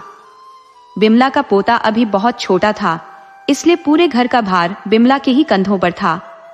वह दिन भर मेहनत करती और जो भी थोड़ा बहुत कमाती उसी से उनका गुजारा होता। बिमला की दाईगिरी के हाथों में जैसे जादू था। जिन भी शिशुओं का जन्म उसने कराया था वे सभी स्वस्थ और हृष्ट पुष्ट रहे थे। गांव वाले अक्सर कहा करते, बिमला के हाथों में तो साक्षात ईश्वर की कृपा है। उसकी उम्र के साथ साथ उसके अनुभव की गहराई भी बढ़ गई थी, जिससे वह प्रसव कराने में निपुण मानी जाती थी। गांव वासियों की सराहना से बिमला का मन खिल उठता और उसे इससे अच्छी खासी दक्षिणा भी मिलती थी। जो महिलाएं संतान सुख से वंचित थी, वे भी बिमला से उपचार लेकर मातृत्व का सुख पा जाती। ऐसा प्रतीत होता था मानो बिमला पर स्वयं भगवान की विशेष कृपा हो। उसी समय शहर में एक प्रतिष्ठित परिवार रहता था, जिसका एकमात्र पुत्र मोहित था। मोहित का विवाह उसके माता पिता ने एक सुंदर युवती सुंदरी से कर दिया था। वक्त अपनी गति से आगे बढ़ा और मोहित और सुंदरी के विवाह को 5 वर्ष बीत गए, लेकिन सुंदरी की गोद अब तक सूनी थी। परिवार के लोग सुंदरी पर ताने कसने लगे, अब तक माँ क्यों नहीं बनी, अब तो बच्चा कर लो। घर की बातें सुंदरी के मन को दुखी कर देती। मोहित और सुंदरी ने कई प्रयास किए, लेकिन संतान की आहट न सुनाई दी। हारकर मोहित ने सुंदरी का और अपना चिकित्सीय परामर्श कराया। जांच में यह स्पष्ट हुआ कि सुंदरी प्राकृतिक रूप से मां बनने में सक्षम नहीं थी। यह खबर सुनकर सुंदरी का हृदय चकनाचूर हो गया। उसके लिए यह सदमे से कम न था। उसने कई रातें आंसुओं में बिताई, क्योंकि मातृत्व से वंचित रहना उसे जीवन के एक बड़े अभाव जैसा प्रतीत होता था। मोहित ने सुंदरी को हिम्मत दी, तुम मां बन सकती हो, बस जरूरत है उचित इलाज और धैर्य की। हर छुट्टी के दिन मोहित सुंदरी को एक नए चिकित्सक के पास ले जाता। कोई उन्हें नई दवा देकर उम्मीद बंधाता, तो कोई साफ शब्दों में कह देता कि सुंदरी मां नहीं बन सकती। मोहित ने दिल्ली के नामी डॉक्टरों से भी सलाह ली और इलाज करवाया, परंतु सुंदरी की सूनी गोद अब भी भरी न जा सकी। अब सुंदरी की हालत निरंतर बिगड़ती जा रही थी। वह उदासी के सागर में डूबी हुई नजर आती थी। हर स्त्री का एक सबसे बड़ा स्वप्न होता है, मां बनने का, और सुंदरी का यह सपना बिखर चुका था। जितने भी प्रयत्न उसने और मोहित ने किए, सभी व्यर्थ साबित हुए। उसका चेहरा उदासी की छाया से ढका रहता और घर के लोग भी तानों की बौछार से उसे आहत कर देते। मोहित भी पत्नी की व्यथा देखकर अंदर से टूटने लगा था। एक दिन अत्यधिक निराशा में डूबी सुंदरी ने सुबह से एक दाना तक नहीं खाया। वह अपने कमरे में दरवाजा बंद करके यूं ही पड़ी रही। संध्या के समय उसकी बेचैनी बढ़ गई और वह उठकर पड़ोस की औरतों के बीच जा बैठी, जहां महिलाएं बिमला दाई की चर्चा कर रही थी। शुरुआत में सुंदरी ने उन बातों पर कोई ध्यान नहीं दिया, लेकिन जब एक महिला दूसरी से कहने लगी, बहन तुम्हें पता है वह बिमला दाई कितनी सिद्धहस्त है। हमारे गांव की एक महिला जिसे 8 साल तक संतान नहीं हुई, उसके यहाँ भी खुशियों की किलकारी गूंजी है। सबने उसे निराश कर दिया था, पर बिमला ने ऐसी दवा दी कि वह अब मां बनने वाली है। यह सुनकर सुंदरी के मन में एक आशा की किरण जाग उठी और वह तुरंत बोली, मुझे भी बिमला दाई के घर का पता बताओ, मुझे उनसे मिलना है। सुंदरी की जिज्ञासा पर उस महिला ने बताया, शहर से थोड़ा आगे जो पुराना पीपल का पेड़ है, उसके दाहिनी ओर एक कच्चा रास्ता जाता है। उसी राह पर थोड़ी दूर चलने पर बिमला दाई का घर मिलेगा। उस जानकारी के साथ सुंदरी घर लौट आई और मोहित के आने की बेसब्री से प्रतीक्षा करने लगी। शाम को जब घड़ी ने 5 बजाए, मोहित घर आया ही था कि सुंदरी फौरन उसके पास पहुंची और बिमला दाई के बारे में बताने लगी। उसने कहा, मोहित, मैं तुम्हारी ही राह देख रही थी। मोहित ने चिंतित होकर पूछा, क्या हुआ सुंदरी? तुम्हारी तबीयत तो ठीक है? सुंदरी ने मुस्कुराते हुए जवाब दिया, हाँ, मैं बिल्कुल ठीक हूं। आज दोपहर में बाहर चली गई थी। बाहर मोहल्ले की औरतें एक बिमला दाई के बारे में बातें कर रही थी। वो कह रही थी कि अगर कोई संतान सुख से वंचित है तो बिमला दाई की दी हुई औषधि से उसे अवश्य संतान मिलती है। कहते हैं उसकी दी हुई दवा कभी विफल नहीं होती। मोहित, मुझे उस औरत से मिलने ले चलो। मुझे पूरा विश्वास है उसकी औषधि से मेरी सूनी गोद भी भर जाएगी। मोहित ने कहा, ठीक है सुंदरी, चलो। और दोनों बिमला दाई के घर की ओर चल पड़े। बिमला ने सुंदरी की पूरी तरह से जांच की और फिर उसे औषधि दी। साथ ही कुछ सख्त निर्देश भी दिए, बाहरी कामकाज से दूर रहने और कुछ खास खाद्य पदार्थों से परहेज करने के। कुछ ही समय बाद उस औषधि के असर से सुंदरी गर्भवती हो गई और समय के साथ उसने एक संतान को जन्म दिया। इस खुशी के मौके पर सुंदरी और मोहित बिमला के घर पहुंचे। उसके सामने हाथ जोड़कर आभार प्रकट किया। उनकी खुशी की सीमा न थी। उन्होंने मोहल्ले में लड्डू बांटे, उत्सव मनाया और जो कोई भी उनके सुख की वजह पूछता वे उसे बिमला दाई के चमत्कारिक इलाज के बारे में बताते। लोग कहने लगे कि सचमुच बिमला दाई तो ईश्वर का अवतार है। जो काम बड़े बड़े चिकित्सक नहीं कर सके वह एक बुजुर्ग दाई ने कर दिखाया। उसके इस चमत्कार के बाद पूरे नगर में बिमला दाई का नाम और भी प्रसिद्ध हो गया। एक रात की बात है, बुजुर्ग बिमला अपने छोटे पोते के साथ सोई हुई थी। रात के लगभग 3 बजे का समय था। बाहर अंधेरी रात थी और ठंडी हवाएं तेज गति से बह रही थी। हर तरफ नीरवता पसरी थी, केवल हवा की सिहरन सुनाई दे रही थी। बिमला और उसका नन्हा पोता गहरी नींद में सोए हुए थे। अचानक दरवाजे पर कोई जोर जोर से खटखटाने लगा। वह आवाज इतनी तीव्र थी कि बिमला की गहरी नींद टूट गई। पहले उसने सोचा कि शायद तेज हवा की वजह से दरवाजा खटका होगा, लेकिन जब खटखटाने की आवाजें फिर से आईं, तो उसे समझ आ गया कि बाहर कोई खड़ा है। बिमला ने घड़ी की ओर देखा। घड़ी रात के 3 बजा रही थी। दरवाजे की लगातार खटखटाहट ने उसके पोते को भी जगा दिया था। उसने बाहर आवाज लगाई, कौन है बाहर? तभी बाहर से आवाज आई, दाई माँ, जल्दी दरवाजा खोलो, मेरी पत्नी को प्रसव पीड़ा हो रही है, मैं आपको बुलाने आया हूँ। बिमला ने गहरी सांस ली और दरवाजे की ओर बढ़ी। उसे पता था कि वह एक दाई है जिसका कर्तव्य है नवजीवन को इस संसार में लाना। उसका मानना था कि यह न सिर्फ उसका काम है बल्कि उसका धर्म भी। दरवाजा खोलते ही उसने देखा कि एक आदमी हाथ जोड़कर उसके सामने खड़ा है। उसकी आंखों में कृतज्ञता और याचना का मिला जुला भाव था। जैसे ही बिमला ने दरवाजा खोला, सामने खड़ा वह व्यक्ति उसकी ओर देख विनम्रता से निवेदन करने लगा, दाई माँ, कृपया मेरे साथ चलिए, मेरी पत्नी प्रसव पीड़ा में है, मैं आपको लेने आया हूँ। बिमला ने उस आदमी को ध्यान से देखा और प्रश्न किया, भाई, तुम कौन हो और मुझे क्यों बुलाने आए हो? उस व्यक्ति ने गहरी चिंता से कहा, दाई माँ, मेरी पत्नी की हालत गंभीर है, वह प्रसव पीड़ा से कराह रही है, कृपया आप जल्दी से मेरे साथ चलिए। उसकी वेदना सुनकर बिमला ने कहा, ठीक है, रुको, मैं अपना झोला लेकर आती हूँ। बिमला तुरंत घर के भीतर गई और अपने छोटे पोते से बोली, बेटा, मुझे अभी जाना होगा, एक औरत को मदद की आवश्यकता है, तुम अंदर से दरवाजे की कुंडी लगा लेना, मैं जल्दी लौटूंगी। अगर कोई आहट हो या दरवाजे पर दस्तक हो तो मत खोलना। ये कहकर उसने पोते को समझा दिया और अपना झोला लेकर बाहर आई। उसका पोता दरवाजा अंदर से बंद कर सो गया और बिमला उस व्यक्ति के साथ चल पड़ी। वे दोनों जंगल की ओर बढ़ते गए जहां वह आदमी बिमला को ले जा रहा था। गहरे और घने जंगलों में चलते हुए बिमला ने थकान से रुकते हुए पूछा, अरे भाई, और कितनी दूर चलना होगा? मैं तो थक गई हूँ, तुम्हारा घर कितनी दूर है? वह आदमी बिमला की तरफ देखते हुए बोला, बस दाई माँ, थोड़ा और चलना है। मुझे मालूम है कि आपके लिए यह रास्ता कठिन है, पर मुझसे भी आपको जल्दी पहुंचाने में असमर्थ हूँ। बिमला ने हंसते हुए जवाब दिया, बेटा, उम्र के साथ शरीर भी कमजोर पड़ जाता है। जवानी जैसी फुर्ती अब कहाँ, ये बूढ़ी हड्डियां अब जल्दी नहीं चल पाती।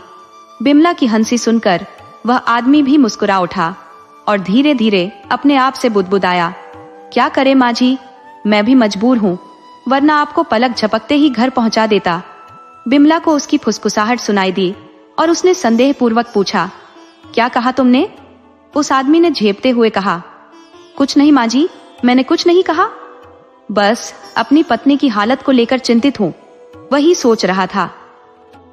बिमला ने उसे सांत्वना देते हुए कहा, चिंता मत करो बेटा, मैं तुम्हारे साथ चल रही हूँ, सब ठीक होगा। आखिरकार जंगल के भीतर लंबे सफर के बाद वे उस व्यक्ति के घर पहुंच गए। घर के सामने पहुंचते ही उस व्यक्ति ने राहत की सांस लेते हुए कहा, दाई माँ, बातों में कब सफर कट गया, पता ही नहीं चला। बिमला ने मुस्कुराते हुए जवाब दिया, हाँ सही कह रहे हो बेटा। आदमी ने घर का दरवाजा खोला और बिमला से आग्रह किया, माँ जी कृपया अंदर आइए, मेरी पत्नी इंतजार कर रही है। बिमला बिना समय गंवाए भीतर चली गई। बिमला ने जैसे ही उस घर के भीतर कदम रखा, उसकी नजरें हैरत में डूब गई। ऐसा आश्चर्यजनक घर उसने अपनी 60-65 साल की उम्र में पहली बार देखा था। चारों ओर दीवारों पर जड़े चमचमाते पत्थर, जो बिन लाइट के भी किसी सूर्य किरण से ज्यादा उजाला बिखेर रहे थे। उस चकाचौंध की चमक आंखों में ऐसे चुभ रही थी मानो दिन के उजाले में सीधे सूरज को देख लिया हो। बाहर घना अंधकार था, पर भीतर का आलोक मानो प्रातः काल की पहली किरणें कमरे में समा गई हो। बिमला की स्तब्ध आंखें जैसे दृश्य को देखकर फैल गई। उसकी यह हैरानी देख वह आदमी हंसते हुए बोला, माँ जी इतनी आश्चर्यचकित मत हो, ये रोशनी असल में दीवारों में फिट की गई लाइट से है। उसकी बात सुनकर बिमला ने राहत की सांस ली और हल्की मुस्कान के साथ बोली, ओह समझ गई बेटा, मैं तो सचमुच भयभीत हो गई थी तुम्हारे घर को देखकर। उस आदमी ने जिज्ञासावश पूछा, क्यों माँ जी? बिमला ने हंसते हुए जवाब दिया, तुम्हारा घर तो मानो जादुई महल जैसा लगता है, ऐसा तो मैंने सिर्फ किस्सों में ही सुना था। बिमला की बात सुनकर वह व्यक्ति ठहाका मारकर हंस पड़ा और उसे अपनी पत्नी के कमरे की ओर ले गया। आइए माँ जी, मेरी पत्नी उस तरफ है। बिमला उसके पीछे पीछे चलती हुई कमरे में पहुंची। कमरे में प्रवेश करते ही उसने देखा एक अत्यंत सुंदर महिला दर्द से तड़प रही थी और उसके पास कोई सहारा न था। बिमला ने जल्दी से उस आदमी से कहा, बेटा जरा गर्म पानी तो लेकर आओ, और फिर वह उस महिला के पास चली गई। कुछ समय बाद कमरे से एक नन्ही सी किलकारी गूंज उठी। बाहर खड़ा व्यक्ति तुरंत दरवाजे के पास आ गया और उसने देखा बिमला ने अपनी गोद में एक सुंदर स्वस्थ बच्चे को थामा हुआ था, जो जोर जोर से रो रहा था। नवजात का चेहरा देखते ही उस व्यक्ति के चेहरे पर एक अनमोल खुशी छलक पड़ी। उसने लपक कर बच्चे को बिमला के हाथों से ले लिया और उसे अपनी गोद में प्यार से झुलाने लगा। वह क्षणों के लिए इतना तन्मय हो गया कि न उसने बच्चे की माँ की सुध ली और न ही उसे इस दुनिया में लाने वाली बिमला दाई की। वह जैसे कुछ पल के लिए अपने आसपास की वास्तविकता से बेखबर हो गया था। उसके लिए बस वह नन्हा बालक ही संसार बन गया था। बिमला दाई चुपचाप एक ओर खड़ी इस दृश्य को शांतिपूर्वक देख रही थी, बिना किसी शब्द के, बस मौन में डूबी हुई। फिर अचानक बच्चे को प्यार करते करते उसका ध्यान कमरे में बिस्तर की ओर गया, जहां उसकी पत्नी मुस्कुराते हुए उसे निहार रही थी। उसकी आंखों में कृतज्ञता और स्नेह की अनगिनत कहानियां थी, जो बिना बोले ही बहुत कुछ कह रही थी। एक पिता जो अपने नवजात बेटे के आगमन पर अपनी पत्नी तक को भूल बैठा था, अचानक जब उसकी नजर पत्नी की ओर गई तो वह दौड़कर उसके पास पहुंचा। उसने अपने होंठों से उसका माथा छूते हुए कहा, शुक्रिया, बहुत बहुत धन्यवाद तुम्हारा। उसकी पत्नी ने नजरें उठाकर इशारा किया, देखिए, बिमला दाई की तरफ। जब उसने बिमला दाई माँ की ओर देखा तो उसका चेहरा एकदम गंभीर हो गया। उसके हर्षित चेहरे से मुस्कान मानो उड़ गई और वह चुपचाप खड़ा रह गया। उसकी नजरें बिमला के चेहरे पर टिकी, जो सफेद पड़ गया था। बिमला का चेहरा ऐसे भय में डूबा था जैसे उसने स्वयं मृत्यु का सामना कर लिया हो। उसका पूरा शरीर कंपा रहा था। बिमला की आंखें बार बार उस बच्चे के उल्टे पैरों पर जा ठहरती थी और उसकी उंगलियां घबराहट में माथे के पसीने को चुन्नी से पोंछती जा रही थी। अब वह व्यक्ति समझ गया था कि बिमला के सामने कोई रहस्य छुपाने का प्रयास व्यर्थ है। उसने जान लिया था कि बिमला दाई को बच्चे की वास्तविकता का आभास हो चुका है। जिस बच्चे को उसकी पत्नी ने जन्म दिया था, उसके पैर साधारण नहीं थे। बिमला का बार बार उस विचित्रता की ओर देखना इस बात का प्रमाण था कि वह जान चुकी थी कि यह बच्चा साधारण इंसान का नहीं है। यह सारा दृश्य देखकर वह व्यक्ति अपने असली रूप में प्रकट हो गया। अब यह स्पष्ट था कि वह और उसकी पत्नी साधारण मनुष्य नहीं थे। वे तो जिन्न थे जो अपने बच्चे के जन्म के लिए बिमला की सहायता चाहते थे, क्योंकि बिमला से बेहतर दाई उन्हें कहीं नहीं मिली थी। जिन्न ने बिमला के चेहरे की दहशत भांप ली और कहा, चलो तुम्हें घर वापस छोड़ आते हैं। उसकी पत्नी ने कहा, इनके काम का कुछ तो इनाम दिया जाना चाहिए। जिन्न मुस्कुराते हुए बोला, हाँ बिल्कुल।